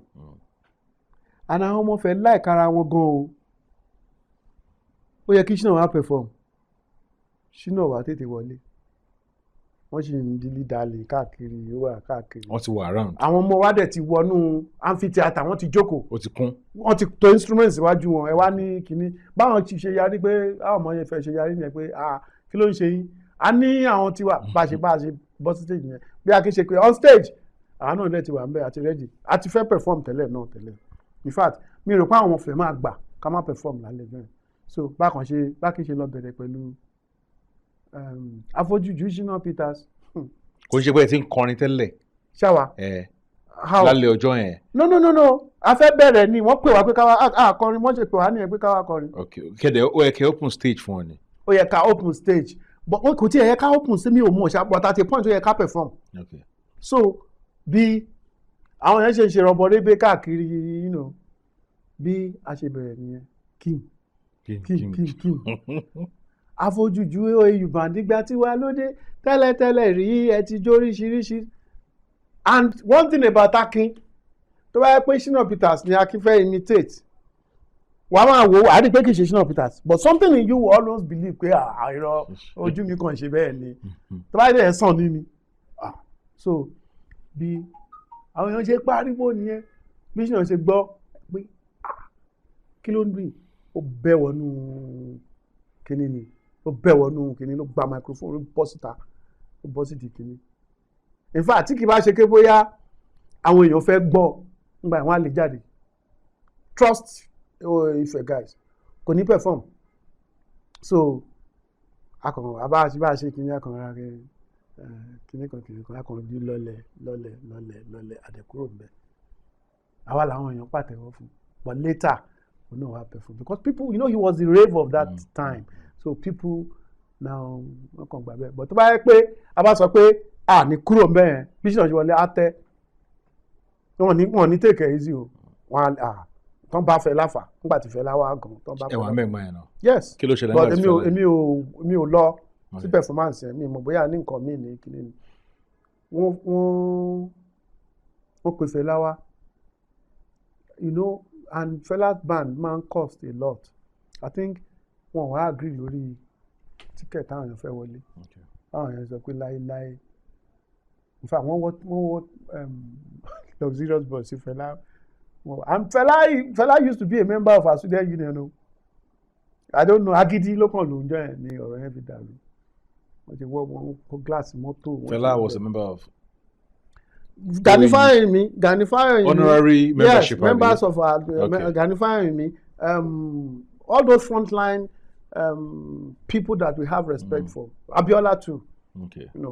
So they could tọ́ba ti wọnú school by their security is in the hands of the student. Kò sí pé o lè fọwọ́ kàn wọ́n àbó lè ṣe kíní kan ìfẹ́ onígbà.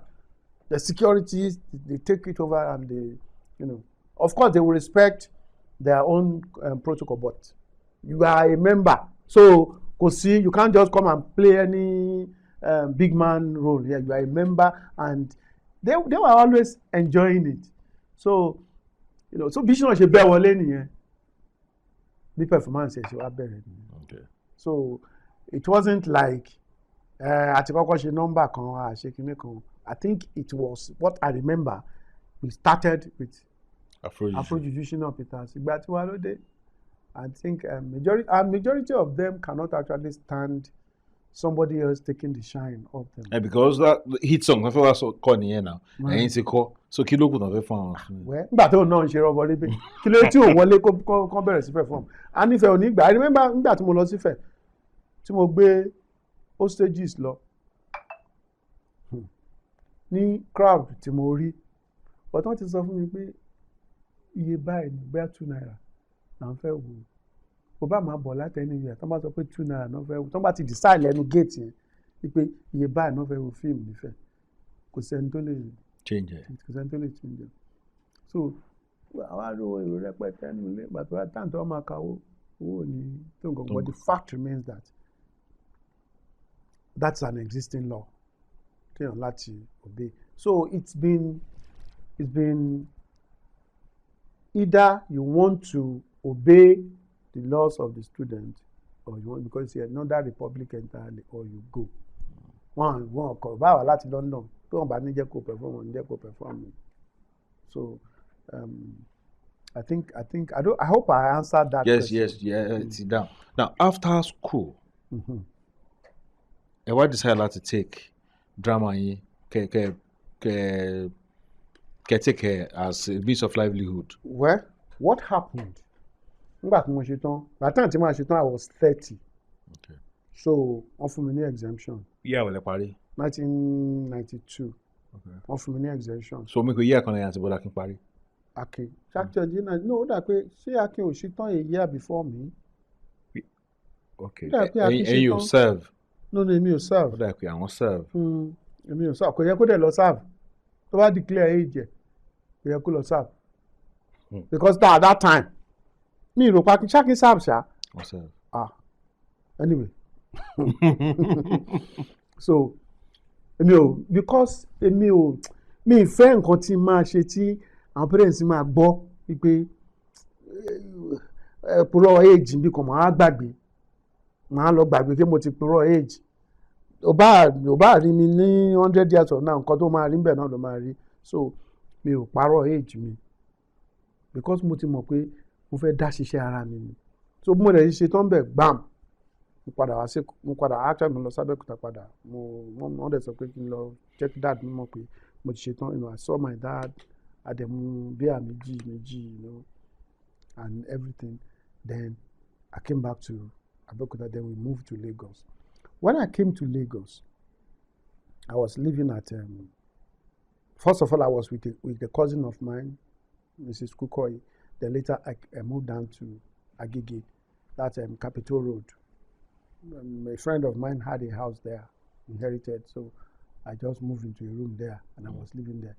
So, but before then, mo kàn sọ pé ẹ wá oṣù kìíní oṣù kejì oṣù kẹta oṣù kẹrin ọdún kan fẹ́ máa lọ mo ṣe ń wáṣẹ́ káàkiri ọ̀rẹ́ mi kan ṣe pè mí yẹn pé àwọn kan wọ́n fẹ́ ṣe recruitment o corporate guards I knew that I wasn't going to be a guard, but I wanted to get occupied. So I went there. I joined corporate guards. We went through the training, but I think psychologically, I never knew that was injurious psychologically to me. I shouldn't have done it. Something just happened to me that, I felt disembodied. I felt like, it's like, forcing continue to for us. So when we finished training, in fact, they promoted me to a sergeant. They said my performance was this and that. I wasn't ready. So we post me see la campagne Tropicana. So then wọ́n fún wa lówó training no, wọ́n fún wa anything no. We àwọn tó ń train wa kó yẹn jẹ ni. They were supposed to give us some allowance. Then wọ́n á rí pé mo train tó fún mi ní anything. Mo wá bẹ̀rẹ̀ sí ẹ wá sọ pé kí n lọ bẹ̀rẹ̀ iṣẹ́. Ìjọ́ tí mo dé ibẹ̀ mo kàn ṣe kúrò níbẹ̀ mo kàn lọ bá mo wá ọ̀rẹ́ mi tó sọ pé editor ni Joel JJM was an editor ní Clapperboard. Bí story Clapperboard ṣe bẹ̀rẹ̀ nìyẹn. Nígbà tí mo débẹ̀ mo kì í. So mo rí ọ̀gá ẹ̀ Tade Ogidan, he had left NTA. He was now working at Clapperboard Studios ní Southwest Ikoyi, then Raymond Joko. Bá ní ó dẹ̀jọ́ introduce mi sí ọ̀gá yìí. Bá ní no, báwo ló kàn ṣe máa introduce mi sí ọ̀gá yìí, ọ̀gá ọ̀hún bẹ́ẹ̀ yẹn. No, I can't do it. Introduce mi sí kò sí nǹkan kan bẹ́ẹ̀ kí nǹkan tí ẹ̀ kí n lè sọ pé nǹkan báyìí ni ó bá kí fún mi. Ohun ẹ̀ ti change lẹ́sẹ̀kẹsẹ̀. Mo kàn ṣe jáde ní ẹnu ọ́fíìsì ẹ̀ nínú studio torí editor ni mo jáde kúrò nínú studio tí mo bọ́ síta báyìí. Ọ̀gá ẹ̀ kan bọ̀ láti ìta ni. Mo bá pàdé mo bá kí kìnìkan. I've been wanting to meet you kìnìkan. Bá a ṣe sọ̀rọ̀ wọnú ọ́fíìsì ẹ̀. Tade Ogidan. Yes. Bá a ṣe wọnú ọ́fíìsì ẹ̀ bá sit down. Ó lè wọ́n fẹ́ listen sí wọn bá bẹ̀rẹ̀ sí sọ̀rọ̀ kìnìkan. What can you do? Bá ṣàlàyé fún. Do you know that within 5 minutes, the guy got convinced that he wanted to give me a job. And I said, what can you do? I told him, I'm a writer. I love film production. I love directing. And okay. Go and introduce yourself to other members of staff as the newly recruited producer director. Wow. Larry Balogun was also working there. Okay. Then Bá dẹ̀ introduce ara mi sí ìkọ̀kọ̀nù ọ̀rẹ́ mi yẹn ló wá kó bí mo ṣe fẹ́ lọ introduce ara mi sí. I was just afraid for him. Ìpè irú shock wo ló máa bá. Shock ni o. Mo kàn wọlé lọ bá ni. Mo ní Joel. But nǹkan tó jẹ́ kó le fún mi láti lọ bá ni pé I was now his boss. His boss. So mo ṣe lọ mi kọ́kọ́ lọ bá mo wá lọ padà sí ọ̀dọ̀ rẹ̀ mo ní okay so ẹ fún mi ní brief ó sọ pé iṣẹ́ kan wà tí màá ṣe that was Art World Award 1992 ìyẹn documentary ni lánìí òfin bá gbéṣẹ́ fún mi pé kí n lọ ṣe n bá kọ script n bá fi script kan ó ní why are you showing me the script it's your beat go and do it lọ sọ fún wọn nǹkan tó bá fẹ́ káwọn èèyàn ṣe sọ fún wọn mo lọ bá jù ẹ̀ ní iṣẹ́ báyìí wà kìnìkan mo pa àwọn tó kù I called Bimbo Manuel mo ní kó wá bá mi ṣe voice kó ṣe links yẹn nígbà yẹn the time of document a máa ṣe on camera presentation. Okay. So n bá dẹ̀ sọ adé kọ́ script mi lè gbé fún adé ṣe everything that was the first job tí mo ṣe after school and it was on NTA network. You can imagine my first credit was on NTA network and Tade Ogidan gave me my credit as the producer director of that job. Art World Award 92. So mo ṣe bẹ̀rẹ̀ ni. In fact, I didn't go for my graduation because we were busy shooting Fortunes. Fortunes was by Tunji Bamishigbi, Ralph Nwadike, and Charles Owoyemi. So they brought it because we had equipment. Okay. So they would bring it and then they would leave our staff. So I followed them to the location and we were shooting while, in fact, I saw my graduation in the paper the following day after it had ended. So I didn't go for my graduation. But eventually, báwo lẹ sọ fún Joel. So nígbà tó wá sọ pé nígbà tó wá rí mi ó wá ní ó tí ì lọ ni ó ní mi ò lè lọ mo ti ń ṣiṣẹ́ ń bì báyìí ó ní okay, get out. I'm serious. I'm working here now. And that was it. That was how. Kò stay in relationship yẹn. Ó strain ẹ̀. Ó strain ẹ̀. Yeah, ó strain ẹ̀. But mi ò kakún I was able to live with it. Because in fact, there was a film that shoot where we refused to edit it. And when TADE now left us, Owaku as the production and editor, and I was now the manager, production department. So any job briefed in will come to me, and then I will be the one that will say, okay, do it. And at the end of the day, you know, he also left. And they brought in some, and I also left after a while. So it strained our relationship, but we are still there. We are still friends today. But it was the most dramatic thing that ever happened to me. You can imagine somebody, and that's why sometimes it happened when somebody came here and said, I heard you are doing this, and I want to be part of it. And I believe, in fact, because I remember when I told TADE that day, I said, when I left home, I told myself that I was going to get a job. I didn't tell him about the training and everything I went for. So he just asked me, do you drive a car? No, but I can drive. How will you be able to manage? Please, sir. Just offer me a job. And you know, for somebody to, TADE never saw me before, and he just listened to me. As the way he was listening, it was like he was communicating with my soul, and I was just blabbing. But other than business, there is always an opening. There will always be an opening for whoever to buy more. Oh yes. Well, for instance, look at this. Even by Hejokoi, see how many opportunities before us here. To buy makeup, not to makeup lane. To buy script ni pé báyìí mo fẹ́ ká ṣe báyìí mo fẹ́ ṣe ó ti wà níbí báyìí. Tó bá pé camera la fẹ́ di àti cameras mẹ́ta. Tó bá pé light ni àwọn míì ló yẹ kó ṣe. You understand? Yeah. So there is always an opportunity.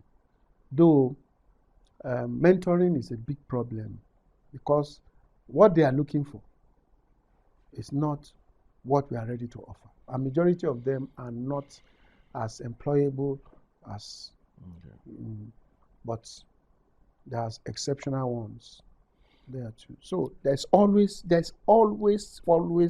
an opportunity. For instance, when I want to shoot, it depends on what we are doing. If let's say I want to shoot a commercial now, I used to keep staffers, but after COVID-19, I don't keep staff. When we want to work, I call them in. My year, they come in. One day she share confession. One day no. Bami Ali Bab ata bí ba ṣe rí sìn. Ó lè dọ̀là ń sìn ká ní 50 people. Okay. Tíṣẹ́ dẹ̀ wọ́n tíṣẹ́ wọ́n dẹ̀ àtolúkà kú dẹ̀ ń ṣiṣẹ́.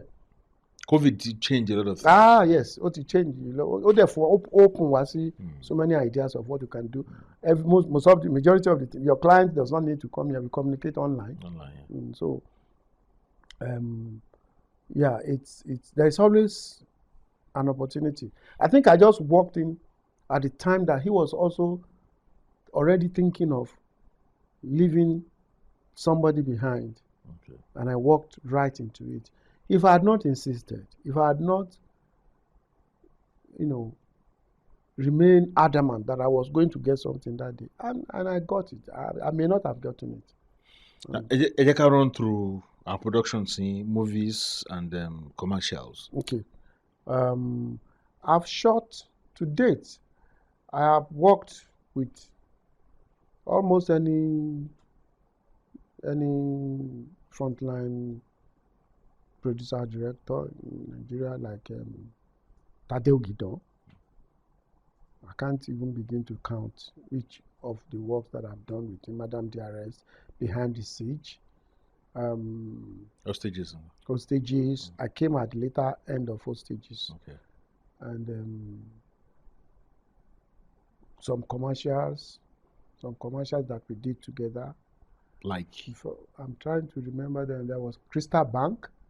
That was the one we did for Crystal Bank. There was the one we did for one agency like that had to do with using the scale. That we were looking for scales all over the place. I've forgotten the TSL or something. And a few others. I mentioned Madam DRS. Yeah. Okay, so for TADE OGIDAN. For Tunde Kelani, I did Shaworode. Shaworode, I was an assistant director to him. In fact, majority of the sets of Shaworode,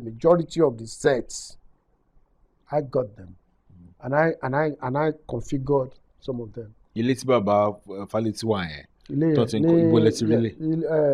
Abẹ́òkúta ni. Abẹ́òkúta. Abẹ́òkúta ni. And then gbogbo ibi tí Kọ́lá Oyèwọ̀ tó ti wọlé tó jáde tó sọ pé kìnnì kan gbà tiẹ̀ sí àbàtì alápá, ilé family house wa l'Abẹ́òkúta ní Ìtẹ́sí. Family house yín. Yes, so I had to come talk to my uncle and we got there. Okay. And then most of pé àwọn ilé àlàpàtà lò jẹ́ pé èèyàn rí iná tó ń jó lára ògiri nǹkan kan bẹ́ẹ̀ yẹn, I put them there. Okay. You know. So I worked in conjunction with some of my friends too. So, but because mo ti ṣe Twins of the Rainforest and A Place Called Home, èmi ni mo ṣe props níbẹ̀, props master. I got all the props for the two films, and these are I'm talking of celluloid. Okay. So it was produced by Tim Spring for Mnet. So ní 50 years sọ pé, in fact, just told me pé Yinka, ó yá nǹkan tó ṣe nínú kìíní mo fẹ́ kó wá lo energy yẹn fún wa, you know. It caused a lot of problem between me and Pat Neighbor. Okay. Because 3K could not afford Pat Neighbor. And àwa dẹ̀ dìde adẹ̀ rúrí mọ́ pé a máa Pat Neighbor were expensive gan. Ngbà yẹn, you know, for the budget of the budget available to TK. Fún Shaworode. You couldn't act.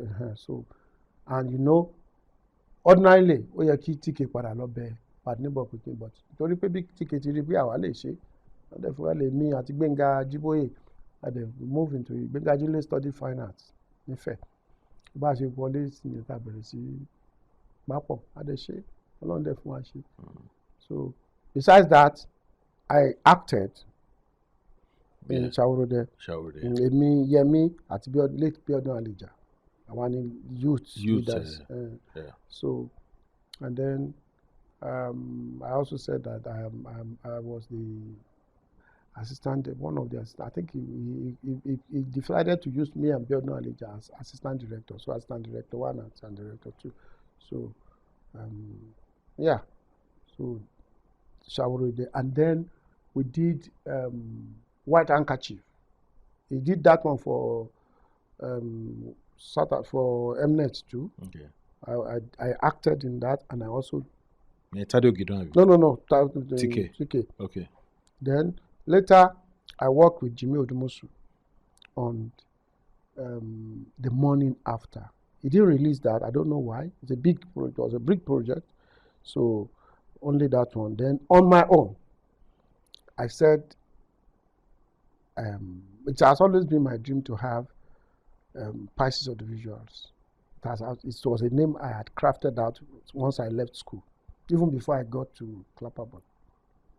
So when I left Clapperboard, I registered as a business name, Pisces of the Visuals.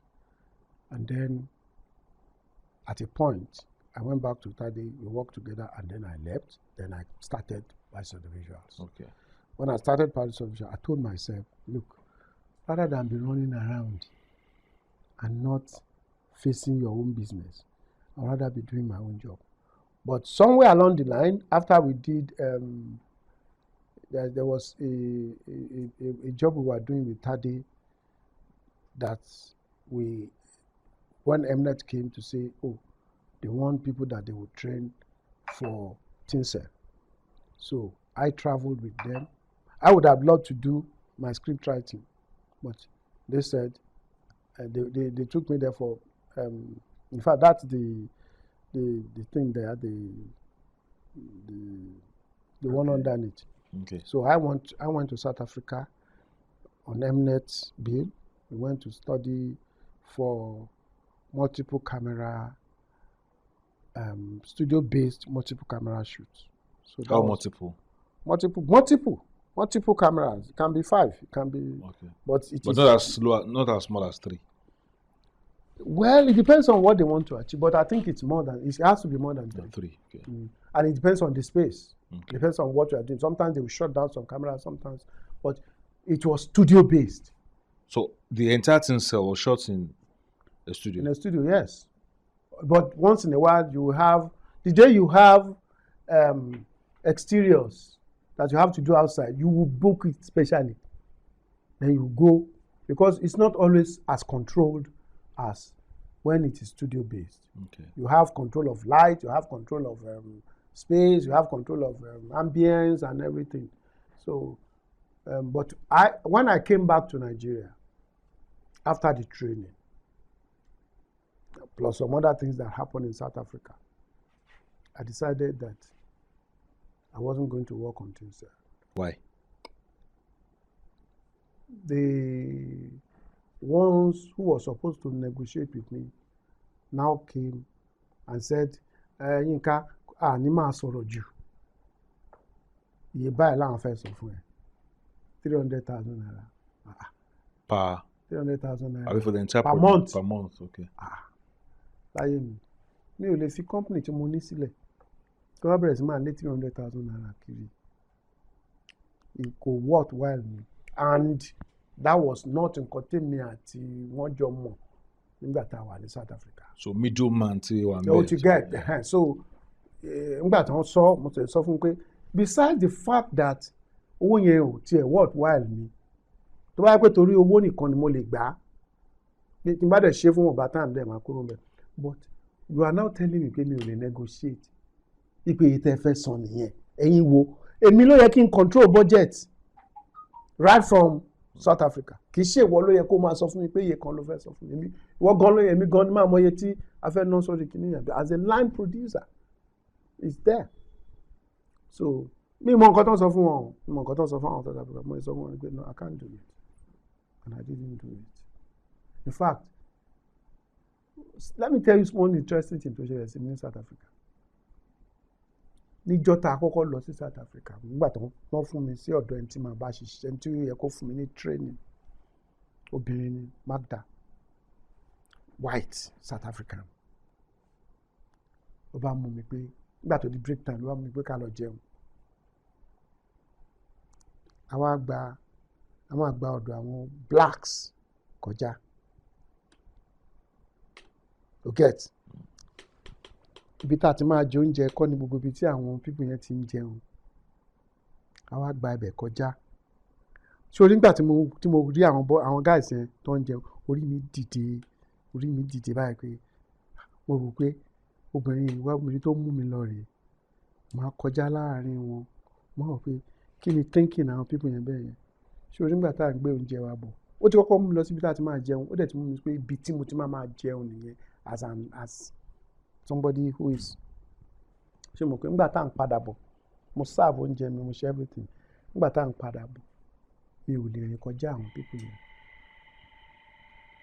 Mo try títí ẹsẹ̀ mi ò lè kọjá wọn. O get? It's like ó jẹ́ pé reception mi láti máa jẹun. Mi ò lè tẹ̀lé woman yẹn wọnú bá jókòó tí wọ́n. Wọ́n á kí wọn.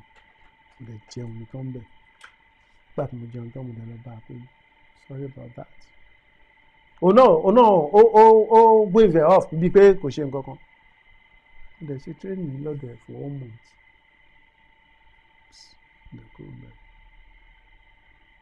And up till now mi ti lè explain nǹkan tó fà á, but I think it's from my understanding of what South Africa used to be, and then kí n wá tẹ̀lé ṣé bí mo ṣe ń tẹ̀lé woman yẹn tá à ń lọ yẹn ó dàbí pé wọ́n fi nǹkan kan sí mi lọ́rùn tó ń fà mí padà pé no that's not you so orí mi dìde ó dàbí pé I just couldn't explain what happened to me. I just couldn't walk past them. These are my brothers. These Nigerians, are my... No. Okay, Just from South Africans. Okay. South Africans, our Nigerians. So, meaning the first person tí mo kọ́ lè sọ pé mo ti bẹ̀rẹ̀ sí ṣiṣẹ́. Àwọn tó kù wọ́n transfer wọn lọ sí the other side. Yeah. Méjì ni. We had Benilanders. Was a program that had run for more than 16 years. Then we have Generations. So some of our people worked in Generation while I worked in Benilanders. So I was doing line producing. We were doing scheduling. So scheduling yani lady Magda put me through, and it wasn't the same, but kò ní choice. And nobody said anything about it, and I didn't talk about it. Because they confront me by kí ló dé tí mo ṣe bẹ́ẹ̀. It was my choice.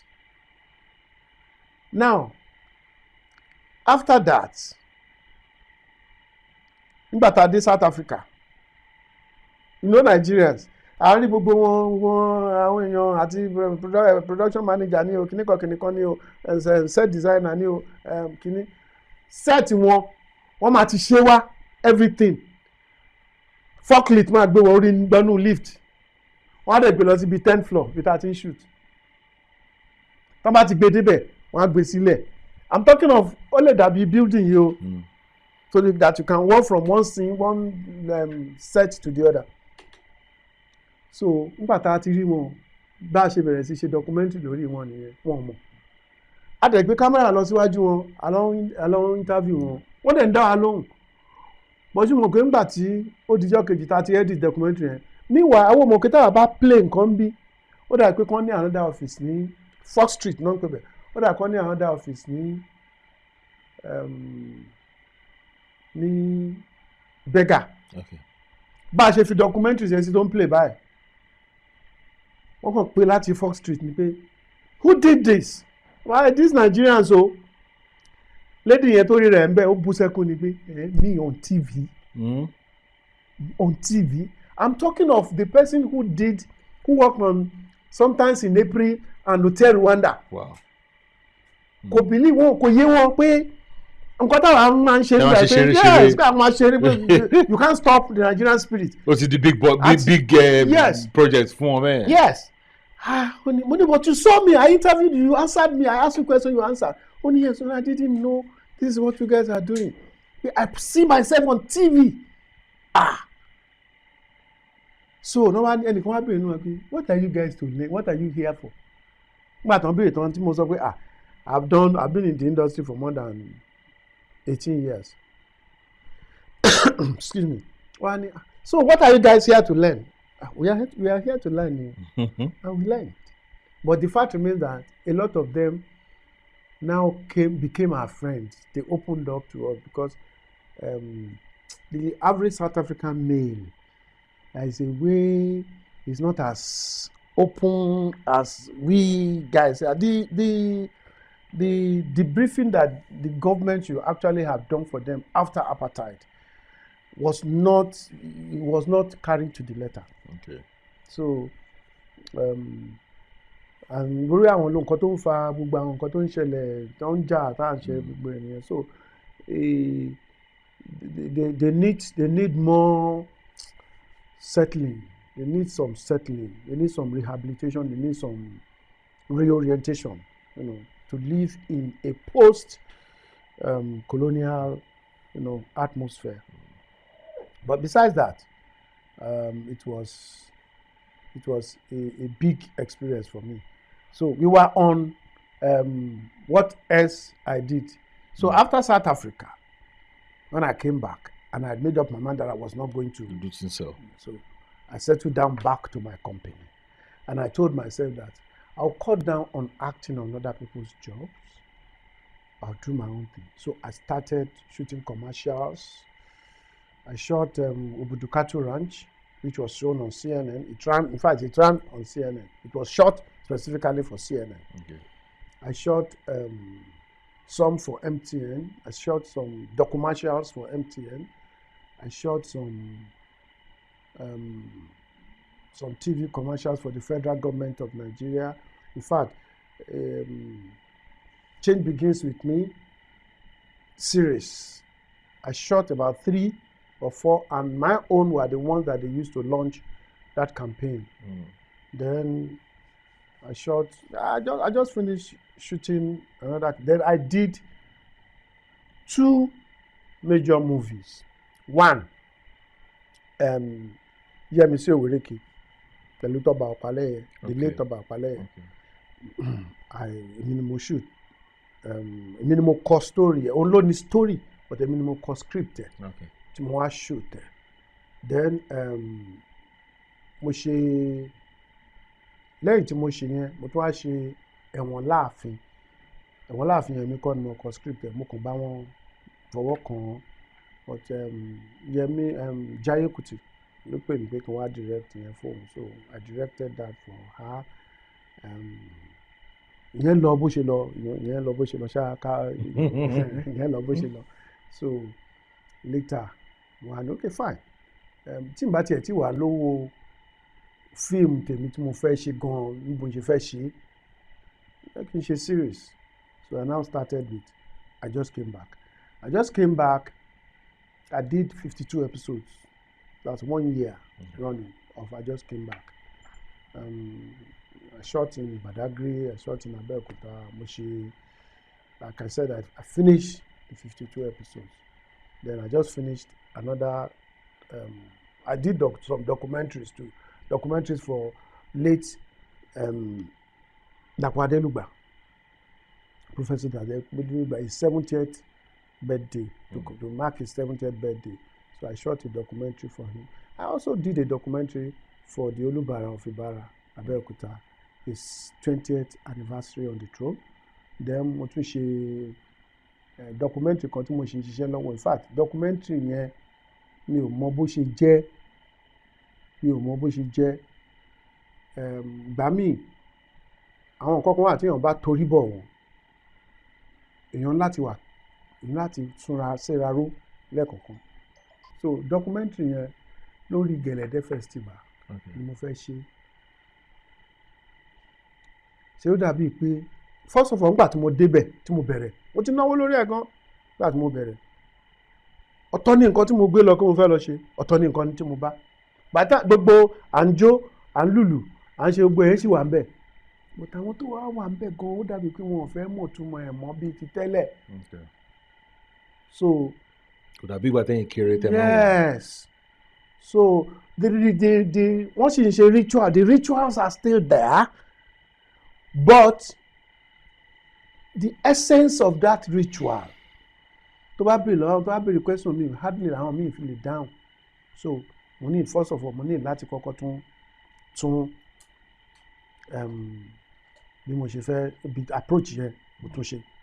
Mo ṣe mọ̀ pé documentary yẹn ìgbà míì tí n bá fẹ́ bẹ̀rẹ̀ báyìí, tí n bá tún gbé báyìí pé ó yá mo fẹ́ ṣe.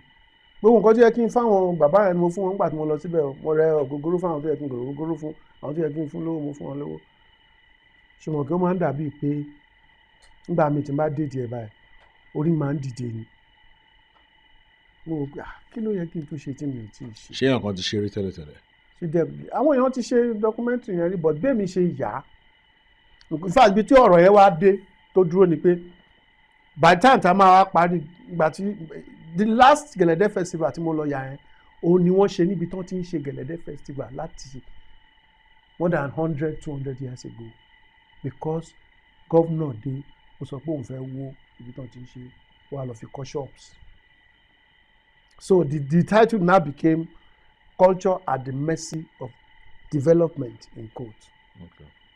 But tí bá ṣiṣẹ́ yẹn débì kan nǹkan kan ṣàṣẹlẹ̀ ṣáà ni tí bá ṣe débì kan mo ti edit ẹ̀ ó kàn kí n fa tune ẹ̀ ni màá tún rí pé ó yẹ kí n tún fi àwọn nǹkan kan sí níbà màá tún padà màá tún lọ but mo ti lo bóyá mi ò tí ì lò tó 6 years. lórí ẹ̀ báyìí I'm telling you. tí o dẹ̀ sí ready. I'm telling you. gbogbo àwọn tó yẹ kí interview mo ti interview mo ti tó papọ̀. ṣé kò ní sọnù.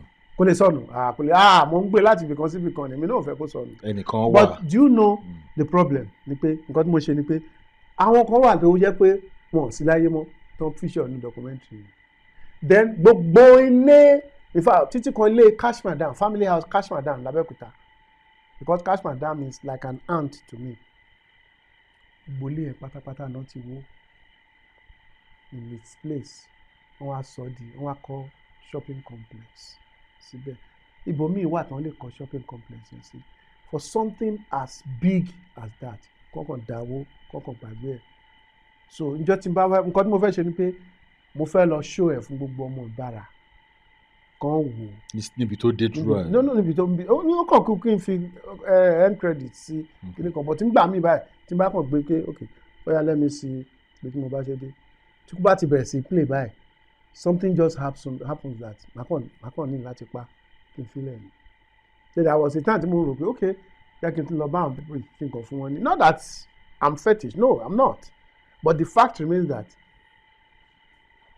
there are times ẹ pé àwọn people yẹn ò máa ń fẹ́ kán ya picture wọn mo tún rántí pé nígbà kan táwọn òyìnbó bá wá wọ́n máa ń da ẹ̀pẹ̀ sáwọn òyìnbó yẹn lára ni pé kán kúrò kí wọ́n fẹ́ ya nǹkan wọn. but ṣe ti new experience ẹ̀rí nínú any of your productions. no I've never had any mi ò ní rẹ̀ mi ò dé in fact you are the first person tó gbọ́ àwọn kan ti bú mi pé kí ló dé òní parí iṣẹ́ yìí ni you understand àwọn kan ti bú mi pé parí iṣẹ́ yìí náà but mi ò lè sọ pé mo ní experience báyìí. ẹnìkan wà ó kọ́ṣẹ́ furniture so ìgbà tó parí iṣẹ́ ó wá kan àpótí tí wọ́n fi máa ń jókòó ní kitchen àpótí ó wá kan táwọn èèyàn wá ti wá rí ìwọ ló kan àpótí máa fine gan òun ṣe free náà nìkan máa gbéṣẹ́ wá but òun fẹ́ gbé ẹ̀pá bíbá ìpè kó lè ní ti dáadáa pẹ̀lẹ́ kúṣẹ́ ilé àti ó fine gan bó tiẹ̀ fẹ́ tú àpò abẹ yẹn ṣe nígbà tó gbẹ mo fẹ́ ti ṣe bó fẹ́ ti ṣe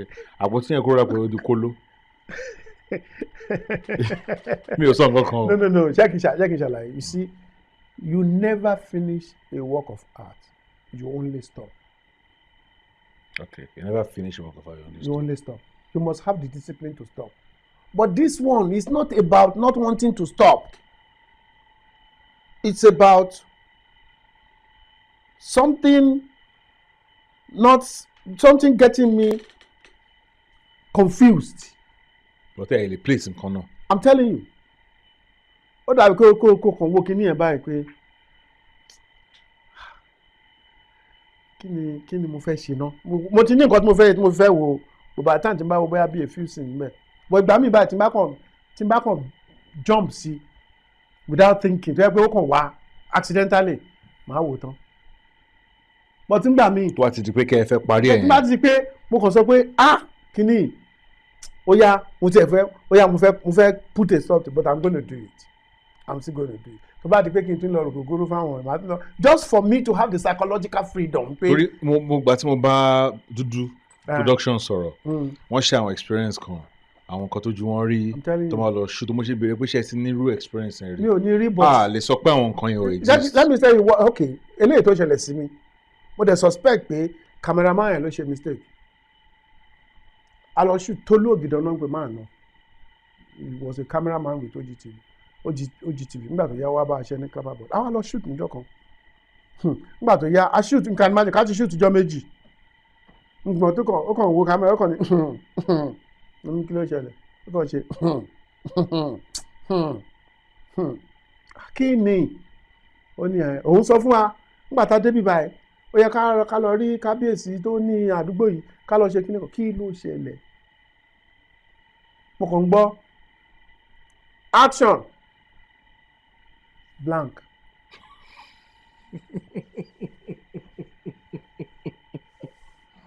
ìgbà mi wà tún gbọ́ cut fóònù àfi ọgbọ́n nǹkan mi àwa but the main thing tá a lọ ṣe ń bẹ̀ yẹn kò sí ń bẹ̀. wọ́n á pè ṣé bọ̀bọ́ ẹ̀kọ́ ló mú gògóró yó tó jẹ́ pé ńgbà tí bá ní kó ó dẹ̀ wọ́n pé gbà yẹn camera chain la máa ń lò VCR tó máa record wà lọ́tọ̀ bed battery wà lọ́tọ̀ tó máa join mọ́ camera so tó bá ní action bá sọ pé VCR roll tape tó bá ti roll ẹ̀ gbàgà tí ẹ bá ti dún tó ti ń roll tape rolling ni wọ́n ṣẹ̀ṣẹ̀ máa sọ bóyá bàtà ní kó tẹ play tó yẹ kó tẹ record ló ń stop ní o mi mọ nǹkan tó ṣẹlẹ̀. bàbá sọ fún mi pé àwọn dé orí òkè ìbọnà péjọ yẹn náà ṣé kí n ṣe dọ̀rẹ̀. no kíní ni Lọ́kọ́jà ní Kanji. no mi ti ó láì pé dọ̀rẹ̀ náà ti Kanji down ní ìjàmbá bàbá. wọ́n láwọn rí bàbá kan tó ń dá nìkan tayò tó kọ́ ẹ̀yìn òun nìkan bọ́ọ̀ lèèyàn kan máa ṣe máa dá tayò ó dẹ̀ kọ́ ẹ̀yìn kò wọṣọ wọ́n náà wọ́n á ní pé nice shot ó yá mú shot yẹn wọ́n ti gbé pàkàpàkà wọ́n ní wọ́n ṣe bẹ̀rẹ̀ sí ní ìyà wọ́n ní wọ́n wá wò kò sí nǹkan bẹ́ẹ̀ wọ́n bá báyà sọ pé ẹ̀yin pé ẹ̀ mọ̀ gan o láì wọ ẹ̀yin o wọn ò wọ àwọn tó wà lẹ́yìn wọ́n pé ẹ̀yin ẹ̀ mọ̀ gan o wọ́n náà wọ́n sáré lọ bẹ̀ káwọn ṣáà dọ̀bálẹ̀ pé ẹ má bínú kíní kan pé ẹ kàn dé bí ẹ béèrè bó ṣe jẹ́ ẹrẹ́fọ̀n lábàtà. pé ok wọ́n náà wọ́n ṣáà fún bàbá yẹn lówó ó yá nǹkan tẹ́ fẹ́ mú yẹn ẹ padà lọ sí bẹ́ẹ̀sìn kẹlọ record wọ́n náà wọ́n record fantastic shots. wow yeah mo ti ń gbọ́ nǹkan bẹ́ẹ̀ yẹn it's neither here mi ò lè prove or disprove it bí for instance nígbà kan nígbà tí mo wà ní Ìjẹ̀bú-Igbó mo ta ice cream ní Ìjẹ̀bú-Igbó in fact èmi ni mo kọ́ ta ice cream nígbà wà lára àwọn táwọn kọ́ ta ice cream ní Ìjẹ̀bú-Igbó yes oníkẹ̀kẹ́ ni o so wájú ẹ̀yà wa lọ sí ibi tí wọ́n ti ń ṣe intersport lẹ́gbẹ̀ẹ́ ilé school kan wà lẹ́gbẹ̀ẹ́ ilé Haruna Ìṣọ̀lá he was still alive then lẹ́mi bá rí ọ̀rẹ́ mi tá a jọ ń lọ school abádẹ́ dúró máa gbé kẹ̀kẹ́ because èmi gún kẹ̀kẹ́ lọ ni kẹ̀kẹ́ ice cream kí mo fẹ́ lọ ta ice cream bẹ́ẹ̀ intersport gbádùn ọ̀rẹ́ mi abájọ àjọ ń sọ̀rọ̀ àjọ wà ń school ni o àjọ ń sọ̀rọ̀ ló bá dẹ̀ rí bọ́ ìkan ló bá ní nígbà wo ni wọ́n dé láti abúlé ìyẹn bá sọ fún pé àná lòun dé ìwọ nìkan ló wá ní kí ló wá ń ṣe níbí báyìí láti odidi ibi tó yẹ kó wà ló bá níyẹn òun àti kinní kan làwọn wá mo rí bọ̀bọ̀ yẹn o mo rí báyà jọ sọ̀rọ̀ so níwà tá a bá ti fẹ́ lọ school èmi ni máa lọ pé bọ̀bọ̀ yẹn pé ó yá ká lọ school so bí mo ṣe múra tán mo délẹ̀ abá ní Yinka náà ló dé kí ló ṣẹlẹ̀ ń gbọ́ ta la rí lánàá mo bá dárúkọ ẹ̀ pé bọ̀bọ̀ kan báyìí pé ó wá bá ní ìdí ice cream tó di kẹ̀kẹ́ yẹn mú tàjọ ń sọ̀rọ̀ tó sọ pé kí ló wá ṣe nílé wọ́n ní bọ̀bọ̀ yẹn ti kú 5 days ago. Jesus.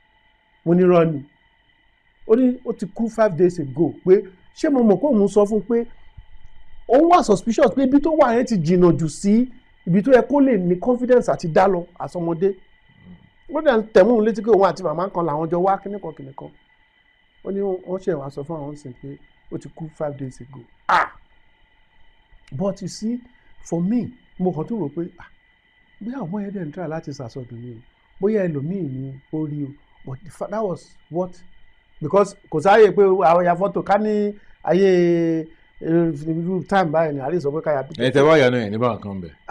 so at the end of the day so kò lè mi ò lè prove or disprove the existence of Akudaya because of that and irú eléyìí tí mò ń rí lórí production yìí sì ó ti test believe me gan so mo ń wò pé but then tó bá tiẹ̀ máa hun tí iṣẹ́ yẹn bá máa hun anybody kò yẹ kó hun mi because ọmọ bẹ̀ ni mi ò dẹ̀ ṣe nǹkan kan tó tarnish.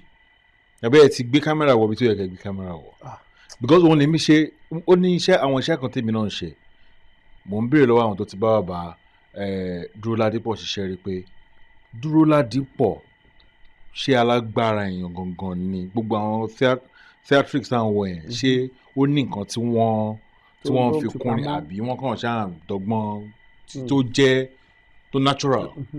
just like irú bàbá yìí náà ṣe tó lè fún mi ní answer. irú bàbá yìí náà bàbá tó ń ṣe májíìkì tó kún gbà yẹn what's his name now. ṣe Pella. you know tricks yes but àwọn fíìmù tí mo wò tó ṣe kinní ń bẹ̀ wọ́n dissolve short sí kinní ni kì í ṣe pé wọ́n tiẹ̀ tí wọ́n á ṣe detail bí Michael Jackson ṣe morph sí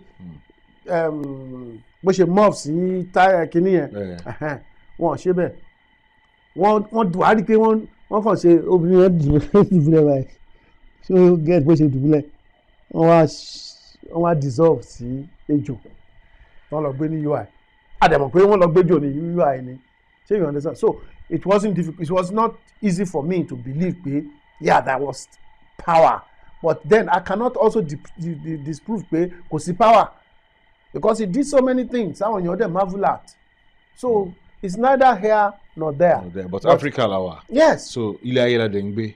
Yes. Sàlẹ̀. And we are spiritual very deeply spiritual people so mo máa ń wà very careful.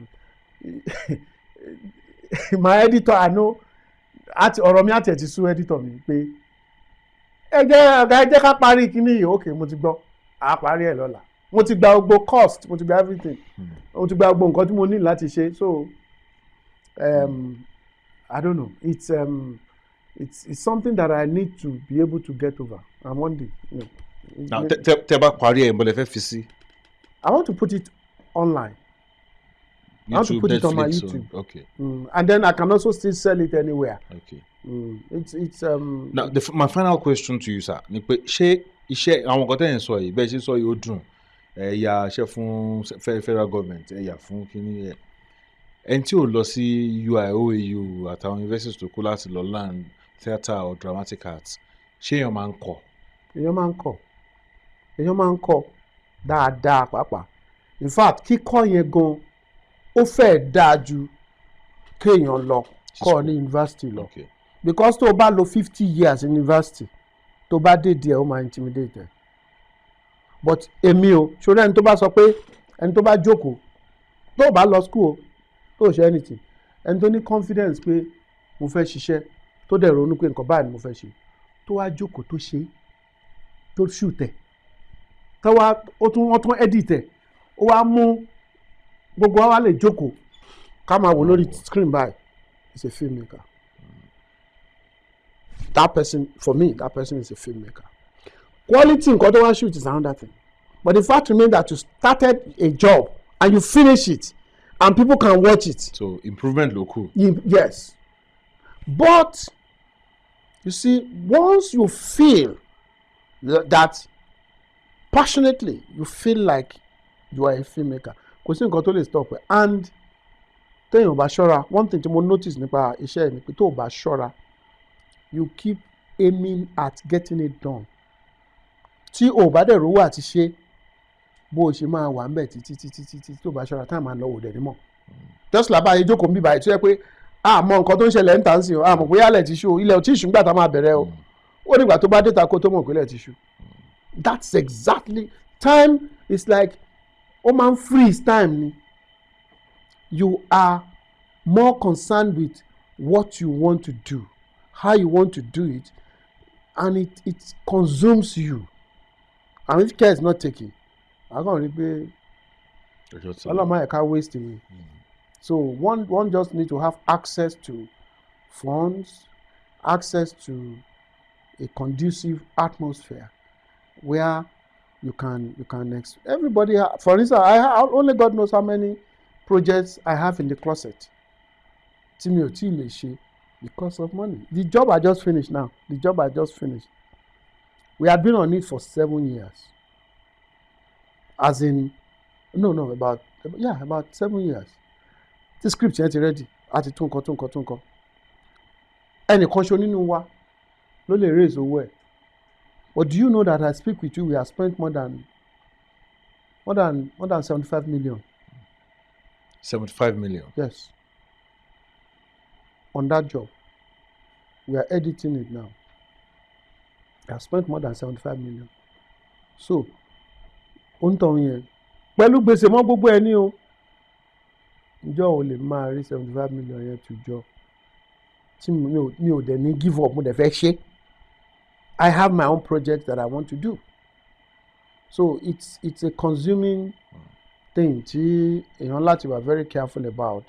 So that's why what I do is to concentrate on some kind of legacy that I want to leave behind for my kids, making sure that I am able to provide a roof over my head and that of my children, because nígbà míì tí n bá sọ pé mo ní 20 million naira nsìn tí wọ́n sọ pé let me start fíìmù ò ṣe bẹ́ẹ̀ o, èèyàn ta gbogbo nǹkan tó ní àṣẹ gbogbo ẹ̀ ní kíníyàn rẹ̀ ní tí ìjọ. But when you have the money to do it, or somebody is sponsoring you and you have a budget, so they follow budgeting, yes. Otherwise, I can imagine right now, after how many years, since 1992 to date, I don't have a roof over my head. Up till now? No, I'm saying, Okay. I'm saying, I can no, of imagine. course I Okay. do. Okay. Of course I do, by the grace of God. I have to give thanks to God.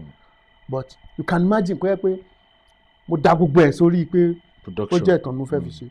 When we still have the problem of marketing, we still have the problem of distribution.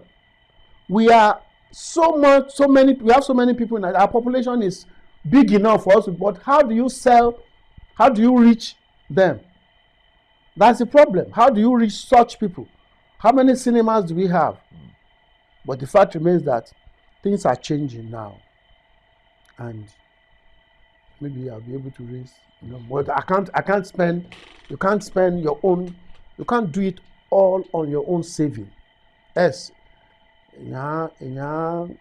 Ìrònú ẹ̀ lè pààyàn. Ẹ ṣé gan ni sir, mo ti take time mi but ó wà rewarding sir. Uncle Yinka Akanbi, God bless you.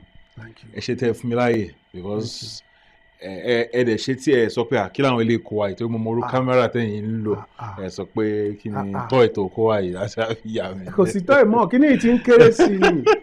Ó ń kéré, no, that's it. Ẹni bá kan gbogbo kí ni yóò di bí ti tẹ́lẹ̀. Even look at this one. This one bó ṣe wà yìí. As modern as we think it is, it's outdated. The current one does not have kini for CD player. It does not, and it's slim. And in fact, maybe in the next couple of years. In fact, look at our phones. When you have a phone now, you are a radio station, you are a TV station, you are a broadcaster, you are everything. Anything you want is there. In fact, most of the phones they low, lago. So they are only touch lights. So what else? So what are we talking about? So thank you so much, my brother. I really appreciate, and that's the one. That's one I also have here. I also have one here that I use to, to do some small things. Or when I want to do multiple camera like this for interviews on documentaries, I use them. Just pack them together and then. So I must. Maybe you have this as part of your records. I started watching Agbaletu a few years back, and I have never had to stop. You see, the importance of what you are doing is, whether I like it or not, what you are doing is documentation. And I think I must have asked you sometime, who is documenting you? Somebody must be looking at. It has gotten to a point that you are already a known person by virtue of what you have done, that somebody should now begin to study you and say, what is he doing? Why is he doing it the way he's doing it? And what has he done so far? Because tomorrow, if you want to write anything about yourself, you will still have to go and read something. Yeah. I got to that when I was writing, when I started out on my book. So, and those who are supposed to be doing the academics, they are the ones who are supposed to be doing this. We are not supposed to document ourselves. Some people somewhere are supposed to watch and say, what is making these people do? How are they surviving? Because, for instance, I've asked myself, how are you making your money? How are you raising the money? Because this, whether you say it is not small. It costs money. So how do you even come to the realization that is what you want to do? So it is something that a lot of people are keen into. And watch out for the comments that you see on this. They are very important. Yeah. Even somebody is supposed to be documenting that, because one day it is going to come in handy. And maybe once in a while, ask people questions about Agbaletu. The bit about, because I've seen, I can't pin it down to just music or just film. I think it's a social commentary on or an observation of our sociology. So how we exist as a people, and different ways, whether religious, how we affect our society. So it is something that we are doing for posterity, and it's big. It's bigger than you. It's bigger than just us sitting down here and talking. It's. So I want you to please feel a sense of achievement. Yes, sir. Thank you, sir. That some people know, and we feel the impact of what you are doing. And I'm happy that I have this rare opportunity to be here. Thank you, sir. So thank you, man. Thank you, sir. Ẹ ṣé gan ni, sir. All right, so kò ní jù bẹ́ẹ̀ lọ fún sáà ìtún padà bọ̀.